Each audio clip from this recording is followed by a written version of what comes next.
কোনো কোটিপতি পক্ষাঘাতগ্রস্ত মহিলার দেখাশোনা করতে চাইত না যতক্ষণ না একজন গরিব ডেলিভারি বয় আসল।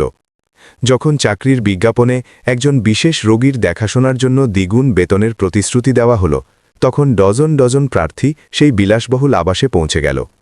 একে একে প্রত্যেকেই সেই মহিলার সাথে কাটানো মাত্র কয়েক মিনিটেই পালিয়ে গেল, যে তাদের চিৎকার চেঁচামেচি আর সবচাইতে কটু গালাগাল দিয়ে স্বাগত জানাত।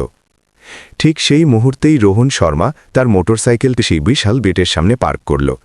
সে শুধু একটি খাবারের অর্ডার দিতে এসেছিল, কিন্তু জানলা দিয়ে সে আরেকজন কেয়ারটেকারকে তাড়াহুড়ো করে ঘর থেকে বেরিয়ে যেতে দেখল, যে হতাশায় মাথা নাড়াচ্ছিল।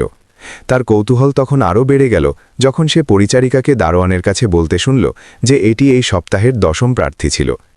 যে মহিলার কথা বলা হচ্ছিল তার নাম আঞ্জলি কাপুর, 50 বছর বয়সী একজন ব্যবসায়ী মহিলা, যিনি 2 বছর আগে একটি ভয়ঙ্কর গাড়ি দুর্ঘটনার পর ঘাড়ের নিচ থেকে সমস্ত নড়াচড়ার ক্ষমতা হারিয়েছিলেন। পুরো এলাকায় তার বদনাম ছিল, কেউই তার সাথে কয়েকদিনের বেশি কাজ করতে পারত না। আঞ্জলি কাপুরের আবাসে চিৎকার চেঁচামেচি প্রতিধ্বনিত হতে থাকত। অন্যদিকে তিনি যোগ্য পেশাদারদের সামাজিক মর্যাদা, শারীরিক গঠন এবং পেশাদার দক্ষতার ওপর অপমানজনক মন্তব্য করে বের করে দিতেন। রোহন গেটের সামনে দাঁড়িয়ে দেখছিল যখন সে অপেক্ষা করছিল কেউ ডেলিভারি নিতে আসার জন্য। 35 বছর বয়সে সে নির্মাণ শিল্পে চাকরি হারানোর পর থেকে 4 বছর ধরে ডেলিভারি বয়ের কাজ করছিল। জীবন সহজ ছিল না। সে তার বিধবা মায়ের ভরণপোষণ করত, যিনি ডায়াবেটিসে ভুগছিলেন, এবং তার দামি ওষুধের প্রয়োজন হতো। সাথে সাথে সে তার ছোট বোনের বিশ্ববিদ্যালয়ের পড়াশোনাতেও সাহায্য করত। যখন পরিচারিকা অবশেষে গেটে আসলো, রোহন নিজেকে আটকে রাখতে পারল না। মাফ করবেন ম্যাডাম, কিন্তু যারা এখন বাইরে যাচ্ছিলেন তারা কি এখানে বাড়ির কাজ করার জন্য এসেছিলেন? মধ্যবয়সী মহিলা, যিনি নিজেকে শান্তিদেবী হিসেবে পরিচয় দিলেন, তিনি দীর্ঘশ্বাস নিলেন। তারা মালকিনের দেখাশোনার জন্য প্রার্থী ছিলেন, কিন্তু কেউই একটা পুরো দিনও টিকতে পারে না। বেচারি নিজের পরিস্থিতির কারণে খুব কষ্টে আছেন। তাকে কি ধরনের দেখাশোনার প্রয়োজন? সব ধরনের বেটা, খাবার খাওয়ানো, পরিষ্কার করা, ওষুধ দেওয়া। তিনি ঘাড়ের নিচে কিছুই নাড়াতে পারেন না, কিন্তু দুর্ঘটনার পর থেকে তার মেজাজ অসহনীয় হয়ে উঠেছে। রোহন অর্ডার ডেলিভারি করল, কিন্তু তার ভেতরে এমন কিছু ছিল যা ওই কথোপকথন ভুলতে দিচ্ছিল না। বাড়ি ফেরার সময় সে আবারও আঞ্জলি কাপুরের আবাসের সামনে দিয়ে গেল এবং আরও একটি গাড়িকে দ্রুত বেরিয়ে যেতে দেখল। রাত 8টার বেশি বেজে গিয়েছিল এবং আরও একটি চেষ্টা ব্যর্থ হয়েছিল। সেই রাতে সে তার মায়ের সাথে পরিবারের সংকটাপন্ন আর্থিক অবস্থা নিয়ে কথা বলল। মা, ওষুধের দাম দিন দিন বেড়ে যাচ্ছে আর মোটরসাইকেলটিরও দ্রুত মেরামতের প্রয়োজন। যদি আমি কোনো বাড়তি আয় না পাই তবে আমি জানি না আমরা কি করব। 68 বছর বয়সী শ্রীমতী মীরা শর্মা তার ছেলের হাত ধরলেন। বাবা, তুমি আমাদের জন্য এমনিতেই অনেক কিছু করো। ঈশ্বর কোনো পথ বের করবেন, তুমি নিশ্চিত থাকো। তখনই রোহন এমন একটি সিদ্ধান্ত নিল যা তার জীবনকে পুরোপুরি বদলে দেবে। পরের দিন সকালে সে আবার আঞ্জলি কাপুরের আবাসে গেল এবং কলিং বেল বাজাল। শান্তিদেবী তাকে তৎক্ষণাৎ চিনতে পারলেন। কালকে ডেলিভারি ছেলেটি, তুমি এত সকালে এখানে কি করছো? আমি আপনার মালকিনের দেখাশোনার কাজের জন্য আবেদন করতে চাই। পরিচারিকার চোখ বিস্ময়ে বড় হয়ে গেল। বেটা, তুমি জানো না তুমি কি বলছো? কালই 2জন প্রশিক্ষণপ্রাপ্ত নার্স এখান থেকে চলে গেছে, যারা 2 ঘন্টাও টিকতে পারেনি। তবু আমি চেষ্টা করতে চাই, আমার এই চাকরিটার খুব দরকার। শান্তিদেবী ইতস্তত করলেন, কিন্তু ছেলেটির দৃঢ় সংকল্পে এমন কিছু ছিল যা তাকে অন্তত মালকিনকে জানানোর জন্য রাজি করালো। কয়েক মিনিট পর তিনি ফিরে আসলেন। তিনি তোমার সাথে দেখা করবেন, কিন্তু তিনি আগেই সতর্ক করে দিয়েছেন যে এটা দ্রুত শেষ হবে। তুমি কি সত্যিই ভেতরে যেতে চাও? রোহনের বুক ধড়ফড় করতে লাগল, কিন্তু সে দৃঢ়ভাবে মাথা নাড়ল। ভেতরের আবাসটি বাইরে থেকেও বেশি প্রভাবশালী ছিল। মার্বেল পাথর বসানো মেঝে, দেওয়ালে দামি পেইন্টিং এবং সব ঘরে মেহগানি কাঠের আসবাবপত্র। শান্তিদেবী তাকে একটি বিশাল ঘরে নিয়ে গেলেন, যেখানে একটি হাসপাতালের বিছানা এবং বিভিন্ন চিকিৎসা সরঞ্জাম লাগানো ছিল। তখনই সে তাকে প্রথমবার দেখল। আঞ্জলি কাপুর একটি আধুনিক হুইলচেয়ারে বসেছিলেন, যার বুক এবং কোমরে সুরক্ষামূলক বেল্ট লাগানো ছিল। তার সোনালি চুলগুলো সুন্দরভাবে গুছানো ছিল এবং তিনি একটি সাদা রেশমি ব্লাউজ পরেছিলেন। পরিস্থিতি সত্ত্বেও এটি তখনও বোঝা যাচ্ছিল যে তিনি একসময় খুব সুন্দরী মহিলা ছিলেন, কিন্তু তার নীল চোখগুলো এমন শীতলতা আর তিক্ততা দেখাচ্ছিল যা যে কোনো পরিবেশকে জমিয়ে দিতে পারত। তো তুমি পরবর্তী সাহসী ব্যক্তি যে ভাবছ তুমি আমাকে সহ্য করতে পারবে? তিনি সরাসরি তার দিকে না দেখিয়েই তীক্ষ্ণ স্বরে বললেন। নমস্কার শ্রীমতী আঞ্জলি, আমার নাম রোহন শর্মা। আমি কেয়ারটেকারি শূন্যপদের বিষয়ে জানতে এসেছি। তিনি অবশেষে উপরের দিকে তাকালেন এবং তাকে পা থেকে মাথা পর্যন্ত তুচ্ছার্থে দেখলেন। দেখো তোমাকে, সস্তা জামা কাপড়, ছেঁড়া জুতো, খারাপভাবে কাটা চুড়ি। তোমার কি সত্যি মনে হয় যে তুমি কারো দেখাশোনা করার সক্ষমতা রাখো? রোহনের মনে হলো তার মুখ চলে যাচ্ছিল, কিন্তু সে শান্ত থাকল। আপনি আমার চেহারার ব্যাপারে ঠিকই বলছেন, কিন্তু আমার মধ্যে শেখার আর নিষ্ঠার সাথে কাজ করার প্রবল ইচ্ছা আছে। নিষ্ঠা? তিনি মজা করে হাসলেন। শেষ যে ব্যক্তিটি এই কথাটি বলেছিল সে এখান থেকে কাঁদতে কাঁদতে বেরিয়েছিল যখন আমি তাকে স্নান করিয়ে দিতে বলেছিলাম। তোমার কি এই ক্ষেত্রে কোনো কোর্স করা আছে? আমার কাছে কোনো নির্দিষ্ট কোর্স নেই, কিন্তু আমি আমার ঠাকুমার জীবনের শেষ 2 বছর দেখাশোনা করেছিলাম। তারও বিশেষ যত্নের প্রয়োজন ছিল। তোমার ঠাকুমা? আঞ্জলি তার গলার স্বর চড়ালেন। আমি তোমার ঠাকুমা নই, মূর্খ। আমার একজন যোগ্য পেশাদার দরকার, কোনো ডেলিভারি বয় নয় যে নিজেকে সবকিছু করার যোগ্য মনে করে। ঘরে এক ভারী নীরবতা নেমে আসলো। শান্তিদেবী টেনশনে দেখছিলেন। তিনি আশা করছিলেন যে রোহনও অন্যদের মতো বেরিয়ে যাবে, কিন্তু সে নিজের জায়গায় দৃঢ় থাকল। আপনার আমাকে সন্দেহ করার অধিকার আছে। আমার কাছে সত্যি এই ক্ষেত্রে কোনো পেশাদার অভিজ্ঞতা নেই, কিন্তু আমার কাছে এমন কিছু আছে যা হয়তো অন্যদের কাছে ছিল না। আমার এই চাকরিটার খুব দরকার। হ্যাঁ, অবশ্যই, আরেকজন যে আমার পরিস্থিতির সুযোগ নিয়ে সহজেই টাকা কামাতে চায়। এটি সহজ টাকা নয় শ্রীমতী আঞ্জলি, কারো দেখাশোনা করা কখনোই সহজ হয় না, কিন্তু আমি আমার সেরাটা দিয়ে চেষ্টা করব, কারণ এই সুযোগটি আমার পরিবারের জন্য অনেক বড় কিছু। আঞ্জলি কয়েক সেকেন্ড তাকে চুপচাপ দেখতে থাকলেন, যেন তিনি ওই উত্তরে অন্য কিছু খুঁজছিলেন। আর তুমি অন্যদের থেকে আলাদা কি করবে? রোহন উত্তর দেওয়ার আগে এক মুহূর্ত ভাবল। আমি আপনার সাথে একজন মানুষের মতো আচরণ করব, কোনো সমস্যা হিসেবে নয় যাকে সমাধান করতে হবে। এই শব্দগুলো আঞ্জলির মধ্যে এক অপ্রত্যাশিত প্রতিক্রিয়া সৃষ্টি করল। কয়েক মাসের মধ্যে প্রথমবার তিনি কোনো প্রার্থীর ওপর তৎক্ষণাৎ চিৎকার করলেন না। শান্তিদেবী, এই প্রার্থীর জন্য একটি চেয়ার আনো। পরিচারিকা তৎক্ষণাৎ আদেশ মানলেন। তবুও কথাবার্তার এই মোড় দেখে তিনি অবাক হলেন। তুমি বললে যে তুমি তোমার ঠাকুমার দেখাশোনা করেছিলে। তিনি কিভাবে মারা গেলেন? তার স্ট্রোক হয়েছিল এবং তিনি 2 বছর বিছানায় ছিলেন। আমি আমার মায়ের দৈনিক দেখাশোনায় সাহায্য করতাম। আর তুমি কেয়ারটেকার হিসেবে কাজ করার বদলে ডেলিভারি বয়ের কাজ কেন করো? কারণ আমার তৎক্ষণাৎ আয়ের প্রয়োজন, আর কেয়ারটেকার হিসেবে সুযোগ কম। বেশিরভাগ পরিবার সার্টিফিকেট থাকা পেশাদার চায়। আঞ্জলি কয়েক মিনিট চিন্তায় মগ্ন থাকলেন। শান্তিদেবী স্পষ্টতই ঘাবড়েছিলেন। সেই বিস্ফোরণের অপেক্ষায় ছিলেন যা সাধারণত সাক্ষাৎকারের এই পর্যায়ে হয়ে থাকত। প্রিয় শ্রোতা, যদি আপনি গল্পটি উপভোগ করে থাকেন তবে দয়া করে লাইক করুন এবং সর্বোপরি চ্যানেলটি সাবস্ক্রাইব করুন। এটি আমাদের মতো যারা কেবল শুরু করছে তাদের অনেক সাহায্য করে। এবার চালিয়ে যাওয়া যাক। ঠিক আছে, আমি তোমাকে একটি প্রস্তাব দিচ্ছি। রোহন শর্মা অনুভব করল তার বুক ধরফর করতে শুরু করেছে। তুমি এখানে 1 সপ্তাহ কোনো বেতন ছাড়াই কাজ করবে। এটা কেমন? ঠিক সেটাই যা তুমি শুনলে। যদি তুমি 7টা পুরো দিন আমার সাথে না পালিয়ে বা হাল না ছেড়ে টিকে থাকতে পারো তবে আমরা চাকরি নিয়ে কথা বলবো।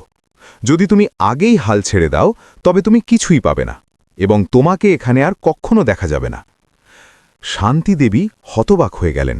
তিনি কখনো এমন অস্বাভাবিক প্রস্তাব দেখেননি। কিন্তু শ্রীমতী আঞ্জলি— চুপ করো শান্তিদেবী, ছেলেটিকে সিদ্ধান্ত নিতে দাও। রোহন জানত যে কিছু না পেয়ে 1 সপ্তাহ চলা তার আর্থিক অবস্থার জন্য কঠিন হবে, কিন্তু সে এটাও অনুভব করল যে এই চাকরি পাওয়ার এটাই তার একমাত্র বাস্তব সুযোগ।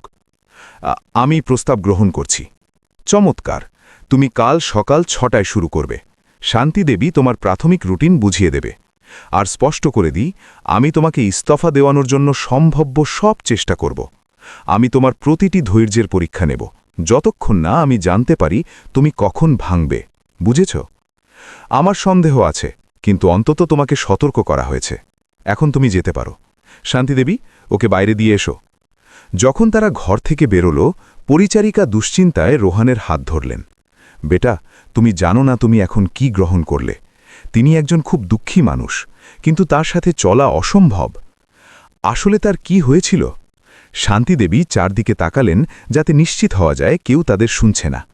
2 বছর আগে তার একটি ভয়াবহ গাড়ি দুর্ঘটনা হয়েছিল।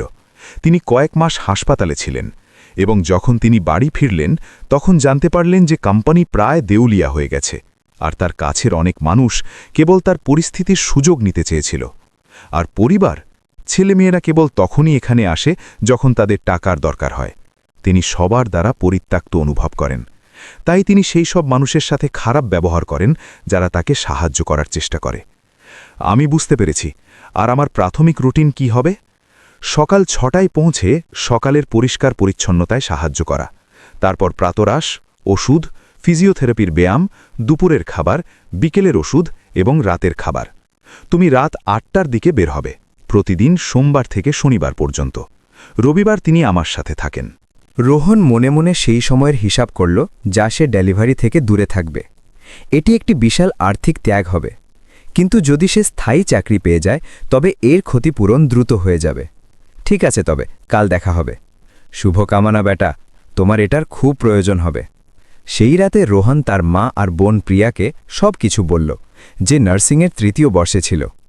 ভাইয়া, তুমি কি এই বিষয়ে নিশ্চিত? কিছু না কামিয়ে ১ সপ্তাহ আমাদের পরিস্থিতিকে খুব জটিল করে দিতে পারে।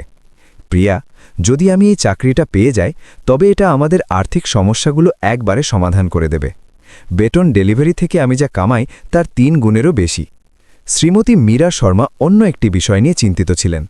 বাবা, যদি সেই মহিলার সত্যি অসহ্য হন তবে কি হবে? তুমি কি অনর্থক ক্লান্ত হতে পারো? মা, আমাকে চেষ্টা করতে হবে। টাকা ছাড়াও আমার মনে হয় আমি সত্যি তাকে সাহায্য করতে পারি। আমি আজ তার চোখে কিছু একটা দেখেছি। এটা শুধু রাগ ছিল না, এটা ছিল এক গভীর দুঃখ।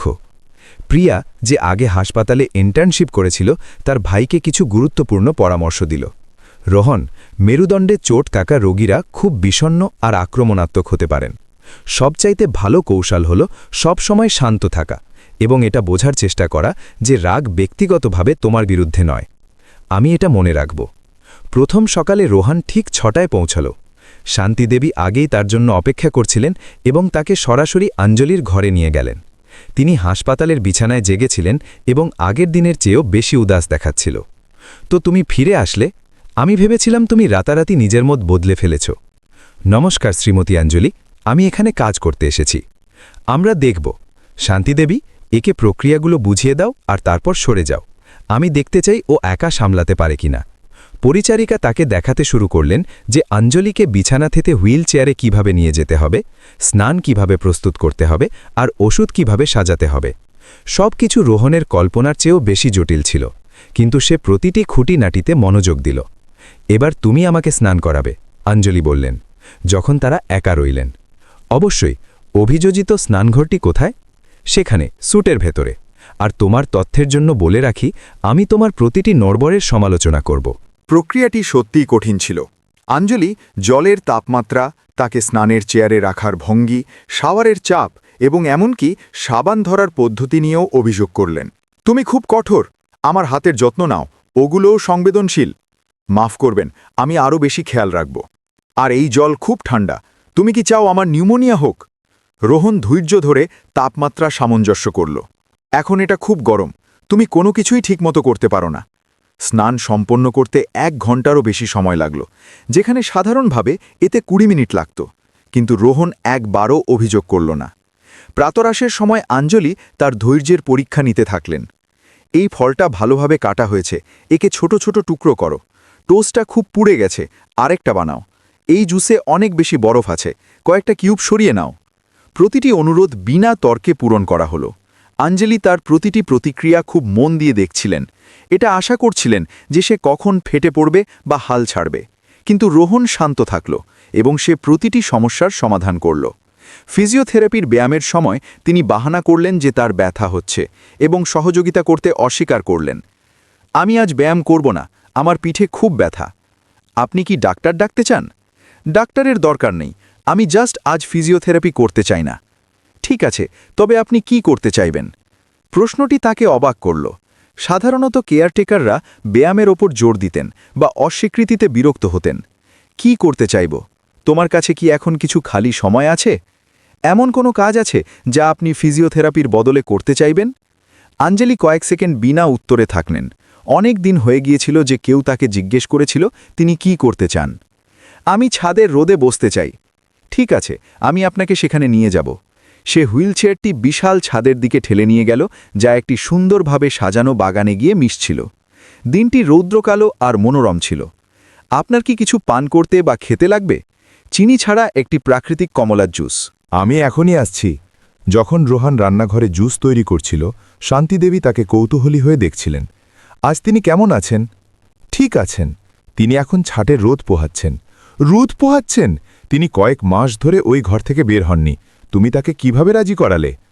আমি শুধু তাকে জিজ্ঞেস করলাম তিনি কি করতে চাইবেন। শান্তিদেবী প্রভাবিত হয়ে মাথা নাড়লেন। যখন সে জুস নিয়ে ফিরল, অঞ্জলি চুপচাপ বাগানটা দেখছিলেন। এই নিন শ্রীমতী অঞ্জলি। ধন্যবাদ। সে কয়েক মিনিট তার পাশে দাঁড়িয়ে থাকল। সে বুঝতে পারছিল না তার দূরে যাওয়া উচিত কিনা। তুমি ওই চেয়ারে বসতে পারো। তিনি নিজের নজর দিয়ে একটি উইকার আর্ম চেয়ারের দিকে ইশারা করে বললেন। ধন্যবাদ। তারা কয়েক মিনিট চুপচাপ রইলেন, শুধু বাগানে পাখিদের নড়াচড়া দেখছিলেন। তুমি কতদিন ধরে ডেলিভারি বয়ের কাজ করছো? 4 বছর ধরে, আর তার আগে আমি 8 বছর নির্মাণ শিল্পে কাজ করতাম। তুমি ওই চাকরি কেন ছাড়লে? সংকটের সময় কোম্পানি দেউলিয়া হয়ে গিয়েছিল। ওই সময় অনেক মানুষ বেকার হয়ে গিয়েছিল। আঞ্জলি কোনো মন্তব্য ছাড়াই তথ্যটি গ্রহণ করলেন। এটি ছিল প্রথম স্বাভাবিক কথোপকথন যা তিনি অনেক সময় পর কারো সাথে করলেন। তোমার কি পরিবার আছে? হ্যাঁ, আমার মা আর আমার ছোট বোন। আমার বাবা আমাদের ছেড়ে চলে গিয়েছিলেন যখন আমার বয়স 16 বছর ছিল। আমার মাই আমাদের একাই মানুষ করেছেন। আমি বুঝতে পেরেছি। কয়েক মিনিটের সম্বতা। তোমার কি নির্মাণ শিল্প থেকে বেরিয়ে আসায় আফসোস হয়? রোহান প্রশ্নটি নিয়ে ভাবল। কখনো কখনো হ্যাঁ, আমি ওই কাজটা পছন্দ করতাম। এটা কোনো একটা নিরেট জিনিস ছিল। আপনি জানেন, এমন জিনিস তৈরি করা যা অনেক বছর টিকে থাকবে। আর ডেলিভারি থেকে আপনি ওই অনুভূতিটা পান না। এটা একটা জরুরি কাজ, কিন্তু এতে স্থায়ী কিছুই তৈরি হয় না। আঞ্জলি মাথা নাড়লেন, যেন তিনি ঠিক বুঝতে পেরেছেন রোহন কি বলতে চাইছে। আমারও স্থায়ী জিনিস তৈরি করতে ভালো লাগত। আপনার কি কোম্পানি ছিল? এখনও আছে। একটি মাঝারি মাপের নির্মাণ কোম্পানি, যা সামাজিক আবাসন প্রকল্পে বিশেষজ্ঞ।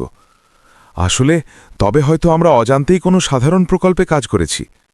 এটা সম্ভব। প্রথমবার তিনি এমন কিছু হাসলেন যা স্পষ্টতই হাসির মতো দেখাচ্ছিল। সকালের বাকি সময়টা শান্তিতে কাটল। আঞ্জলি কোনো অপ্রয়োজনীয় সমালোচনা করলেন না, এবং তিনি দুপুরের খাবারে সাহায্য করার জন্য তাকে ধন্যবাদও দিলেন। বিকেলে তিনি আবারও ছাদে থাকতে চাইলেন। এবার তিনি তাকে তার অফিস থেকে কিছু নথি আনতে বললেন। তুমি কি স্থাপত্য পরিকল্পনা পড়তে পারো? অল্প স্বল্প। আমি নির্মাণ কাজে মৌলিক বিষয়গুলো শিখেছিলাম। এটার ওপর একবার চোখ বোলাও। এটি একটি সামাজিক আবাসন প্রকল্প ছিল যা 2 বছর ধরে আটকে ছিল। এই প্রকল্পটা খুব ভালো মনে হচ্ছে। এটা কেন কার্যকর হলো না? আমার দুর্ঘটনার পর অনেক কিছু থেমে গিয়েছে। অংশীদাররা সিদ্ধান্ত নিয়েছে, কিন্তু তারা অনেক বেশি রক্ষণশীল। আমি বুঝতে পেরেছি। আসলে তারা রক্ষণশীল নয়, তারা অযোগ্য, তিনি তিক্ততার সাথে বললেন। রোহন অনুভব করল সে একটি সংবেদনশীল বিষয়ে হাত দিয়েছে। আপনি কি এই বিষয়ে কথা বলতে চান? কিসের জন্য? তুমি ব্যবসা বোঝো না। হয়তো না, কিন্তু আমি হতাশা বুঝতে পারি। উত্তরটি তাকে অবাক করল। কিভাবে? যখন আমি নির্মাণ শিল্পে আমার চাকরি হারিয়েছিলাম, তখন আমারও খুব হতাশা হয়েছিল। যখন আমি ওই প্রকল্পগুলো দেখতাম যেগুলোতে আমি শুরু করতে সাহায্য করেছিলাম, সেগুলোকে অন্য টিমগুলো ছেড়ে দিয়েছিল বা খারাপভাবে শেষ করেছিল। অঞ্জলি নতুন করে আগ্রহের সাথে তাকে দেখলেন। আর তুমি ওই হতাশা থেকে কিভাবে বেরিয়ে আসলে? শুরুতে খুব খারাপভাবে। আমি ওই জিনিসগুলোতে আটকে থাকতাম যা অন্যরকম হতে পারত। পরে আমি বুঝতে পারলাম যে হতাশা আমাকেই আঘাত করছিল, আর পরিস্থিতিতে কিছুই বদলাচ্ছিল না। আর তুমি কি করলে? আমি ওই জিনিসগুলোর ওপর মনোযোগ দেওয়ার চেষ্টা করলাম যেগুলোকে আমি এখনও নিয়ন্ত্রণ করতে পারি। এই ক্ষেত্রে আমার পরিবারের ভরণ পোষণের জন্য একটি নতুন উপায় খুঁজে বের করা। এত সহজ নয়, তাই না? না, সহজ ছিল না, কিন্তু এটাই আমার জন্য কাজে দিয়েছে। অঞ্জলি অনেকক্ষণ চিন্তায় মগ্ন থাকলেন। তোমার কি মনে হয় আমার স্রেফ মেনে নেওয়া উচিত যে আমার কোম্পানি ওই অযোগ্য লোকগুলোর দ্বারা ধ্বংস হয়ে যাবে যারা এটা চালাচ্ছে? আমি জানি না শ্রীমতী অঞ্জলি, কিন্তু হয়তো আপনি আপনার বর্তমান পরিস্থিতিতেও সিদ্ধান্তগুলোকে প্রভাবিত করার একটা উপায় খুঁজে পেতে পারেন। কিভাবে? আপনি এখনও মালিক, তাই না? তবে আপনার কাছে কিছু অধিকার নিশ্চয়ই আছে। অবশ্যই আমার অধিকার আছে, কিন্তু আমি এই পরিস্থিতিতে সেগুলোর প্রয়োগ কিভাবে করব? তিনি নিজের চোখ দিয়ে নিজের শরীরের দিকে ইশারা করলেন। আপনার মাথা পুরোপুরি কাজ করছে, আর যেমনটা আমি দেখছি আপনি নির্মাণের বিষয়ে অনেক কিছু বোঝেন। তবে সমস্যা আপনার ক্ষমতা নয়, এটি কেবল ওই ক্ষমতাকে কাজে লাগানোর সঠিক উপায় খুঁজে বের করার বিষয়। অঞ্জলি তাকে এমন এক অভিব্যক্তি নিয়ে দেখছিলেন যা রোহন বুঝতে পারছিল না। তুমি যতটা দেখছ তার চেয়ে বেশি বুদ্ধিমান। ধন্যবাদ। রোহন ভাবল এটা হয়তো কোনো প্রশংসা ছিল না, কিন্তু এবার তিনি এটা বলে খোলাখুলি হাসলেন। প্রথম দিন কোনো বড় সংঘাত ছাড়াই শেষ হল। যখন রোহন রাত 8টায় বিদায় নিল, অঞ্জলি কেবল মাথা নাড়লেন আর বললেন, কাল পর্যন্ত। শান্তিদেবী তাকে বাইরে দিয়ে আসলেন। বেটা, আমি জানি না তুমি কি করলে, কিন্তু তিনি আজ অন্যরকম। আমি তাকে এত মাস ধরে এত শান্ত দেখিনি। আমি কেবল তার সাথে একজন স্বাভাবিক মানুষের মতো আচরণ করার চেষ্টা করেছি। তাই করতে থাকো, হয়তো তুমি সত্যিই এখানে টিকে থাকতে পারবে। দ্বিতীয় দিন আগের চেয়েও ভালো শুরু হলো। আঞ্জলি স্নানের সমালোচনা করলেন না এবং কোনো অভিযোগ ছাড়াই প্রাতরাশ করলেন। ফিজিওথেরাপির ব্যায়ামের সময় তিনি আংশিকভাবে সহযোগিতাও করলেন। এই ব্যায়ামগুলো কি সত্যিই জরুরি? তিনি জিজ্ঞেস করলেন। চিকিৎসা নির্দেশ অনুযায়ী হ্যাঁ, এগুলো রক্ত সঞ্চালন বজায় রাখে এবং পেশির ক্ষয় রোধ করে। তুমি কি এই বিষয়ে বোঝো? খুব বেশি না, কিন্তু আমার বোন নার্সিং পড়ছে, আর সে আমাকে কিছু বিষয়ে বুঝিয়েছিল। তোমার বোন বিশ্ববিদ্যালয়ে পড়ে? হ্যাঁ, 3য় বর্ষে। আর তুমি ওর পড়াশোনার খরচ কিভাবে দাও? রোহান উত্তর দেওয়ার আগেই তস্তত করল। অনেক ত্যাগের মাধ্যমে ও আংশিক একাডেমিক স্কলারশিপ পেয়েছে, কিন্তু ওকে এখনও টিউশন ফির একটা অংশ দিতে হয়। আর তুমি এতে অবদান রাখো? অবশ্যই, ও আমার বোন। আর তোমার নিজের স্বপ্ন? তুমি কি কখনো পড়তে চাওনি? প্রশ্নটি তাকে চমকে দিল। অবশ্যই চেয়েছিলাম। আমি সব সময় সিভিল ইঞ্জিনিয়ারিং পড়ার স্বপ্ন দেখতাম, কিন্তু যখন আমার বাবা চলে গেলেন তখন আমাকে বাড়িতে সাহায্য করার জন্য কাজে নামতে হয়েছিল। আর এখন তোমার বোন প্রায় স্নাতক হতে চলেছে। তুমি কি পড়াশোনা আবার শুরু করতে পারো না? হয়তো কখনো। আপাতত আমার অগ্রাধিকার হলো এটা নিশ্চিত করা যে ও বিশ্ববিদ্যালয় শেষ করে। আঞ্জলি ওই তথ্যটি নিয়ে কিছুক্ষণ নীরবতা পালন করলেন। তুমি তোমার পরিবারের জন্য নিজের স্বপ্নের ত্যাগ করলে। এটা ঠিক এমন ছিল না। আমি কেবল কিছু পরিকল্পনা পিছিয়ে দিয়েছিলাম। 16 বছর ধরে? রোহনের কাছে এর কোনো উত্তর ছিল না।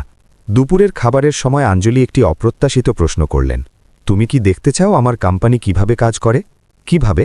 আমার কাছে এখানে বাড়িতে কিছু নথি আর প্রকল্প আছে। আমি কি তোমাকে ওগুলো দেখাতে পারি?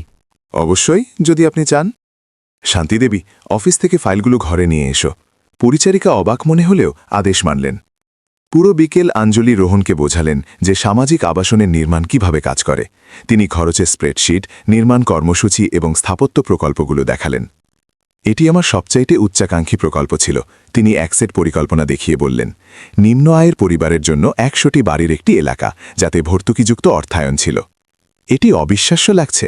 এটি কেন বাতিল হয়ে গেল? এটি আধিকারিকভাবে বাতিল হয়নি, এটি কেবল 2 বছর ধরে আটকে আছে। আর সমস্যাটা কি? আঞ্জলি দীর্ঘশ্বাস নিলেন। অংশীদাররা ভাবে যে এটি খুব ঝুঁকিপূর্ণ। তারা বেশি মুনাফার সাথে ছোট আর দামি প্রকল্প পছন্দ করে। কিন্তু এই প্রকল্প কি মুনাফা দেবে না?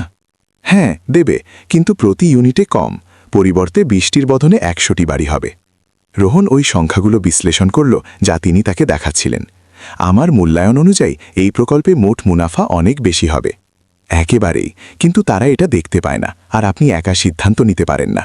আইনত আমি পারি, কিন্তু বাস্তবে আমি আমার বর্তমান পরিস্থিতিতে এত বড় প্রকল্পের পরিচালনা কিভাবে করব? একটি নির্ভরযোগ্য টিমের সাথে। কোন নির্ভরযোগ্য টিম?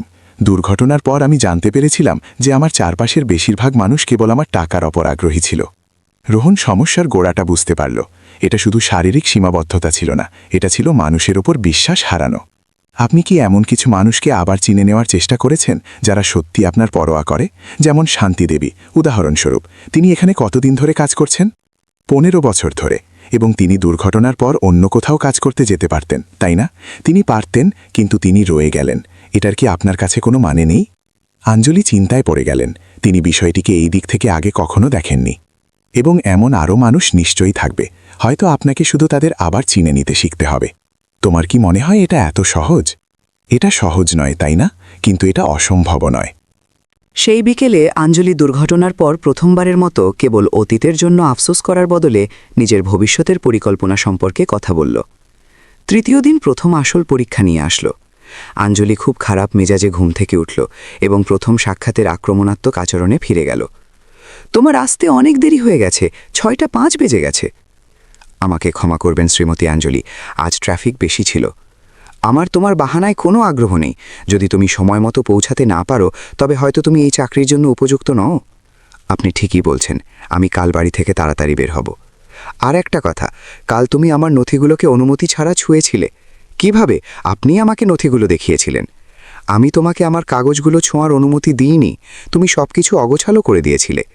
রোহন জানত যে এটা সত্যি ছিল না, কিন্তু সে তর্ক করল না। আমি ক্ষমা চাইছি, আমি আরও বেশি খেয়াল রাখব। এবং এই কফিটা জঘন্য। তুমি এত সহজ জিনিসে কিভাবে ভুল করতে পারো? কফিটা ঠিক তেমনই ছিল যেমনটা গত কয়েকদিন ছিল, যা তিনি পছন্দ করেছিলেন। তিনি স্পষ্টতই তার ধৈর্যের পরীক্ষা নিচ্ছিলেন। আমি আর একটা বানাবো শ্রীমতী আঞ্জলি, আর এইবার এটা ঠিক মতো বানাবে। স্নানের সময় তিনি প্রতিটি বিষয়ে অভিযোগ করলেন, জলের তাপমাত্রার, শাওয়ারের চাপের, চেয়ারের অবস্থানের, এমনকি সাবানেরও, যেটা তিনি নিজেই বেছেছিলেন। তুমি অসতর্ক হচ্ছ, তুমি আমাকে চোট দিয়েছ। কিভাবে, কোথায় কোথায় সেটা বড় কথা নয়, তোমাকে আরও সাবধান হওয়া দরকার। রোহন জানত যে সে তাকে কোনোভাবেই চোট দেয়নি, কিন্তু তবুও সে সাবধানে পরীক্ষা করল কোনো সমস্যা ছিল কিনা। আমাকে একটা বস্তুর মতো পরীক্ষা করা বন্ধ করো, আরও সম্মান রাখো। আমাকে ক্ষমা করবেন শ্রীমতী আঞ্জলি, আমি শুধু নিশ্চিত হতে চাইছিলাম যে আমি আপনাকে চোট দিইনি তো। অবশ্যই তুমি আমাকে চোট দিয়েছ, কিন্তু তোমার কিছু যায় আসে না। পরিস্থিতি পুরো সকাল জুড়ে বাড়তে থাকল। আঞ্জলি আগের দিনগুলোর তুলনায় অনেক বেশি তীব্রভাবে সবকিছুর সমালোচনা করলেন। প্রায় 10টার দিকে তিনি অবশেষে ফেটে পড়লেন। ব্যাস, আমি আর সহ্য করতে পারছি না। তুমি অযোগ্য, অসতর্ক এবং তোমার এখানে থাকার মতো কোনো যোগ্যতা নেই। রোহন শান্ত থাকল, কিন্তু তিনি চালিয়ে গেলেন। দেখো তোমাকে, একজন ডেলিভারি বয় যেভাবে সে মানুষের দেখাশোনা করতে পারে, তুমি করুণার যোগ্য। আমি বুঝতে পারছি যে আপনি হতাশ। তুমি কিছুই বোঝো না, কিছুই না। তুমি স্রেফ আরেকজন সুবিধাবাদী যে আমার খরচে সহজে টাকা কামাতে চায়। শ্রীমতী আঞ্জলি, আমাকে থামাবে না, আমি কথা বলছি। তুমি ভেবেছিলে তুমি দুদিন দয়ালু সেজে আমাকে বোকা বানাতে পারবে, তাই না? তুমি ভেবেছিলে আমি তোমাকে ভালোবাসবো আর তোমাকে চাকরি দিয়ে দেব? না, তুমি মিথ্যেবাদী। তোমরা সবাই একরকম। তোমরা সবাই আমার পরিস্থিতির সুযোগ নিতে চাও। তিনি এত জোরে চিৎকার করছিলেন যে শান্তিদেবী দৌড়ে ঘরে আসলেন। এখানে কি হচ্ছে? শান্তিদেবী, এই লোকটা আমার প্রতি অভদ্রতা করছে। আমি চাই ও এখনই আমার বাড়ি থেকে চলে যাক। পরিচারিকা রোহনের দিকে তাকালেন, যে চিৎকার সত্ত্বেও শান্ত ছিল। শ্রীমতী আঞ্জলি, কিন্তু আমার কি কোনো স্পষ্টীকরণ চাই না? আমি চাই ও এখনই চলে যাক। শান্তিদেবী স্পষ্টতই বিভ্রান্ত ছিলেন, কারণ তিনি তাদের মধ্যে 2 দিনের শান্ত কথোপকথন দেখেছিলেন। রোহন এক গভীর দীর্ঘশ্বাস নিল এবং একটি সিদ্ধান্ত নিল। শ্রীমতী আঞ্জলি, আপনি একটি বিষয়ে ঠিক। কোন বিষয়? তিনি তখনও রেগে জিজ্ঞেস করলেন। আমার সত্যিই এই চাকরিটার খুব দরকার, এবং আপনার আমার উপর ভরসা না করার পুরো অধিকার আছে। আঞ্জলি তার এই সম্মতিতে অবাক দেখালেন। তো তুমি মানছ যে তুমি এখানে শুধু টাকার জন্য আছো? আমি মানছি যে টাকা আমার জন্য গুরুত্বপূর্ণ, হ্যাঁ, কিন্তু এটাই একমাত্র কারণ নয়। তবে দ্বিতীয় কারণটা কি? গত 2 দিনে আপনার সাথে কথা বলতে গিয়ে আমি নিজেকে এমনভাবে দরকারি অনুভব করেছি, যেমনটা আমি অনেক দিন করিনি। দরকারি, যেমন কারো সাহায্য করা, শুধু শারীরিক কাজে নয়, বরং গুরুত্বপূর্ণ বিষয় নিয়ে আলোচনা করা, প্রকল্পে, স্বপ্নে, জীবনে। আঞ্জলি কয়েক সেকেন্ড চুপ থাকলেন, উত্তরটি ভেবে দেখার জন্য। এটা এই সত্যকে বদলায় না যে তোমার কাছে যোগ্যতা নেই। এটা সত্যি। আমার কাছে কোনো ডিগ্রি নেই, কোনো টেকনিক্যাল কোর্স নেই, এই ক্ষেত্রে কোনো পেশাদার অভিজ্ঞতা নেই। তবে আমি কেন তোমাকে ভরসা করব?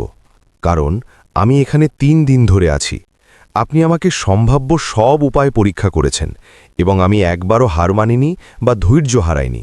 এটা কিছুই প্রমাণ করে না। এটা প্রমাণ করে যে আমি সত্যি এই চাকরিটার পরোয়া করি, এবং হয়তো ভেতর থেকে আপনিও। শেষ বাক্যটিতে ঘরে পুরোপুরি নীরবতা নেমে আসলো। আঞ্জলি তাকে অনেকক্ষণ একটি রহস্যময় অভিব্যক্তি নিয়ে দেখলেন। তুমি কি আমার পরোয়া করো? আমি করি। হ্যাঁ, কেন? রোহন উত্তর দেবার আগে সাবধানে ভাবল। কারণ গত 2 দিনে আমি একজন বুদ্ধিমান, দৃঢ় সংকল্পবদ্ধ এবং নিজের কাজের প্রতি অনুরাগী মহিলাকে দেখেছি। এমন একজন ব্যক্তি যিনি আমার মতো পরিবারের নিজেদের বাড়ি তৈরির সাহায্য করার জন্য একটি কোম্পানি তৈরি করেছেন, আর আমাকে ওই ব্যক্তিকে অন্যদের কুসংস্কারের কারণে দুনিয়া থেকে আলাদা হতে দেখে কষ্ট হয়। কোন কুসংস্কারের?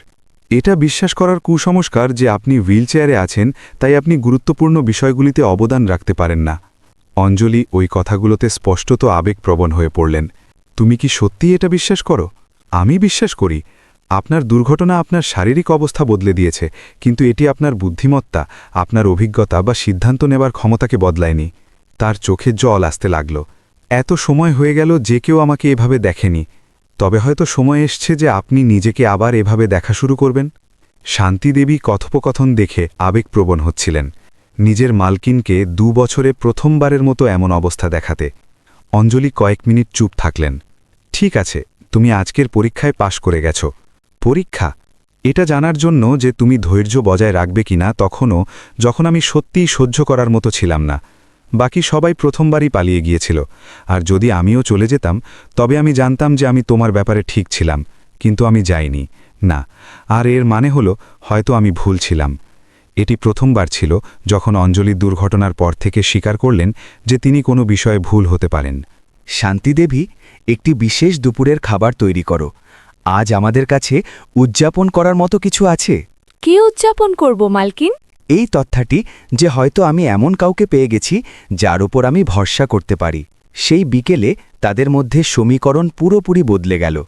আঞ্জলি নিজের ভয়, নিজের হতাশা এবং নিজের স্বপ্নের বিষয়ে এমনভাবে কথা বলতে শুরু করলেন যেমনটা তিনি বছরের পর বছর করেননি। আপনি কি আমার সবচাইতে বড় ভয় জানেন? তিনি জিজ্ঞেস করলেন যখন তারা ছাদে ছিলেন। কোনটা? যে মানুষ আমাকে দেখবে এবং কেবল সীমাবদ্ধতা দেখবে, যে আমার মতামতের আর কোনো মূল্য নেই কারণ আমার শরীর এখন আর কাজ করে না। আর আপনি প্রতিদিন এমন অনুভব করেন? তাই আমার রাগ হয় যখন মানুষ আমাকে সাহায্য করার চেষ্টা করে, কারণ আমার ভয় হয় যে তারা সাহায্যকে দয়া হিসেবে দেখবে। আমি বুঝি, কিন্তু কাউকে সাহায্য করা মানেই দয়া করা নয়। না, কখনো কখনো এটি শুধু এটি চিনে নেওয়া যে আমাদের সদার জীবনের বিভিন্ন ক্ষেত্রে সমর্থনের প্রয়োজন হয়। কিভাবে? উদাহরণস্বরূপ, আপনার কিছু কাজের জন্য শারীরিক সাহায্যের প্রয়োজন, কিন্তু আমার ব্যবসাকে বোঝার জন্য বৌদ্ধিক সাহায্যের প্রয়োজন। এটি আমাদের কোনোভাবে সমান করে দেয়। আঞ্জলি ওই দৃষ্টিভঙ্গিতে হাসলেন। তোমার কাছে জিনিসগুলোকে দেখার এক আকর্ষণীয় ধরন আছে। আমি এটি আমার মায়ের থেকে শিখেছি। তিনি সবসময় বলতেন যে আমাদের সবার কাছেই দেওয়ার মতো কিছু না কিছু আছে এবং শেখার মতো কিছু না কিছু আছে। তোমার মা একজন বুদ্ধিমান ব্যক্তি মনে হয়। তিনি তাই। আপনি কি তার সাথে কখনো দেখা করতে চাইবেন? তোমার মায়ের সাথে দেখা করা? অবশ্যই, যদি আপনি চান। নিশ্চয়ই। অঞ্জলি আমন্ত্রণে স্পষ্টত আবেগপ্রবণ হয়ে পড়লেন। বছর হয়ে গেল যে কেউ আমাকে নিজের পরিবারের সাথে দেখা করার জন্য আমন্ত্রণ জানায়নি। তবে এটা ঠিক রইল, যখন আপনি প্রস্তুত অনুভব করবেন তখন আমরা একটি সাক্ষাতের আয়োজন করব। আমার এটা খুব ভালো লাগবে।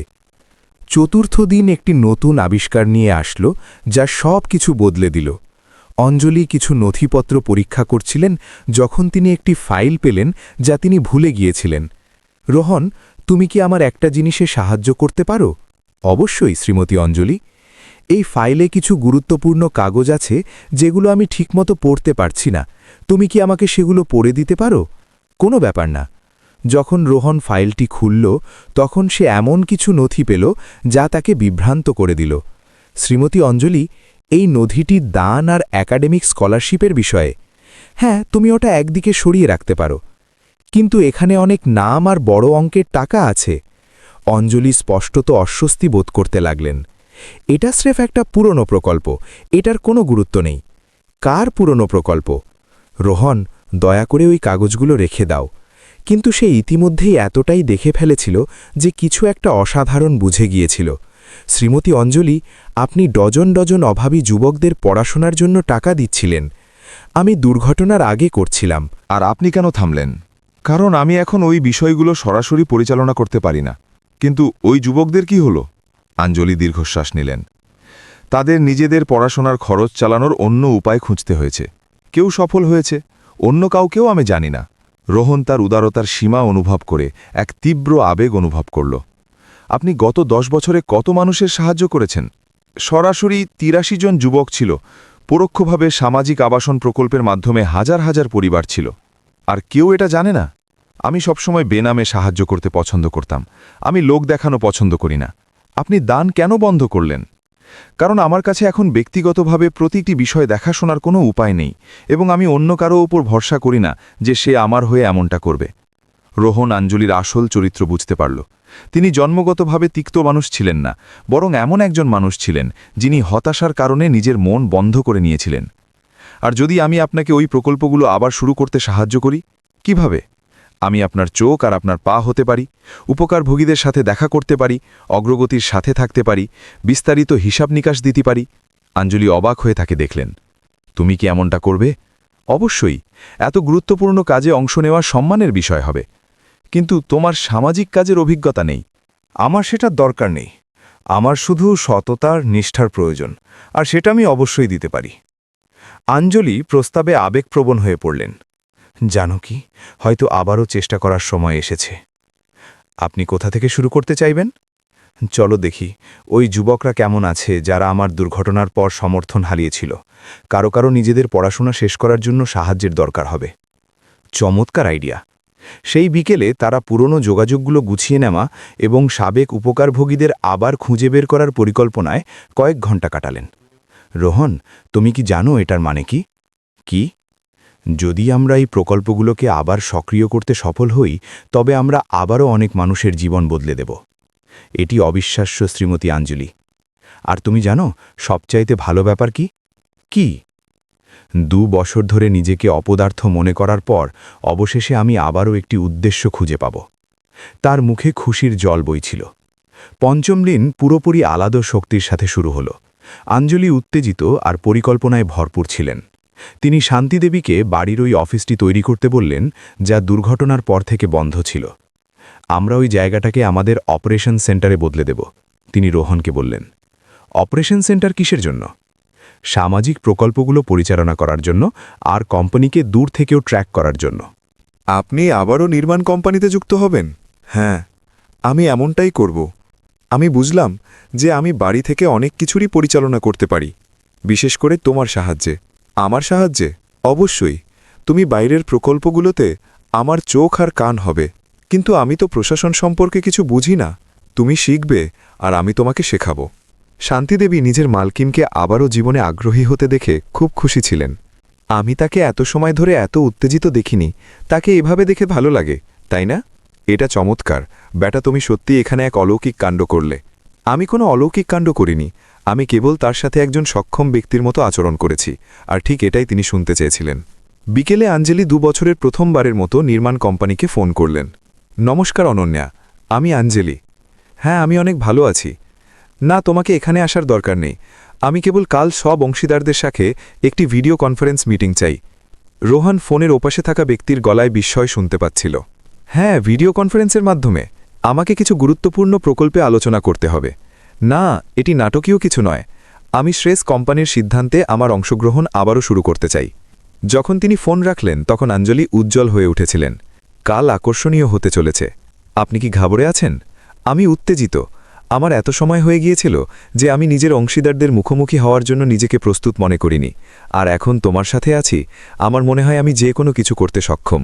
তার প্রতি এই আত্মবিশ্বাস রোহনের জন্য একই সাথে রোমাঞ্চকর আর ভয়ের ছিল। 6ষ্ঠ দিন প্রথম বড় পেশাদার পরীক্ষা নিয়ে আসলো। ভিডিও কনফারেন্স মিটিং দুপুর 2টা নির্ধারিত ছিল। আঞ্জলি পুরো সকাল নথিপত্র পর্যালোচনা করতে এবং যুক্তি তৈরি করতে কাটালেন। রোহান, তুমি কি মিটিংয়ের সময় এখানে থাকতে পারো? নথিপত্র নিয়ে আমার তোমার সাহায্যের প্রয়োজন হতে পারে। অবশ্যই শ্রীমতী আঞ্জলি। আর একটা গুরুত্বপূর্ণ কথা, যদি তারা তোমাকে ছোট দেখানোর চেষ্টা করে তবে ভয় পেও না। তারা জানে না তুমি কে, আর এখন তুমি আমার জন্য কতটা গুরুত্বপূর্ণ। আমি বুঝতে পেরেছি। ঠিক 2টায় কম্পিউটার স্ক্রিনে 4 জন মানুষ দেখা গেল। 2 জন পুরুষ আর 2 জন মহিলা, সবাই খুব ভালো পোশাক পরা এবং গম্ভীর অভিব্যক্তি নিয়ে। আঞ্জলি, তোমাকে এভাবে দেখে ভালো লাগলো।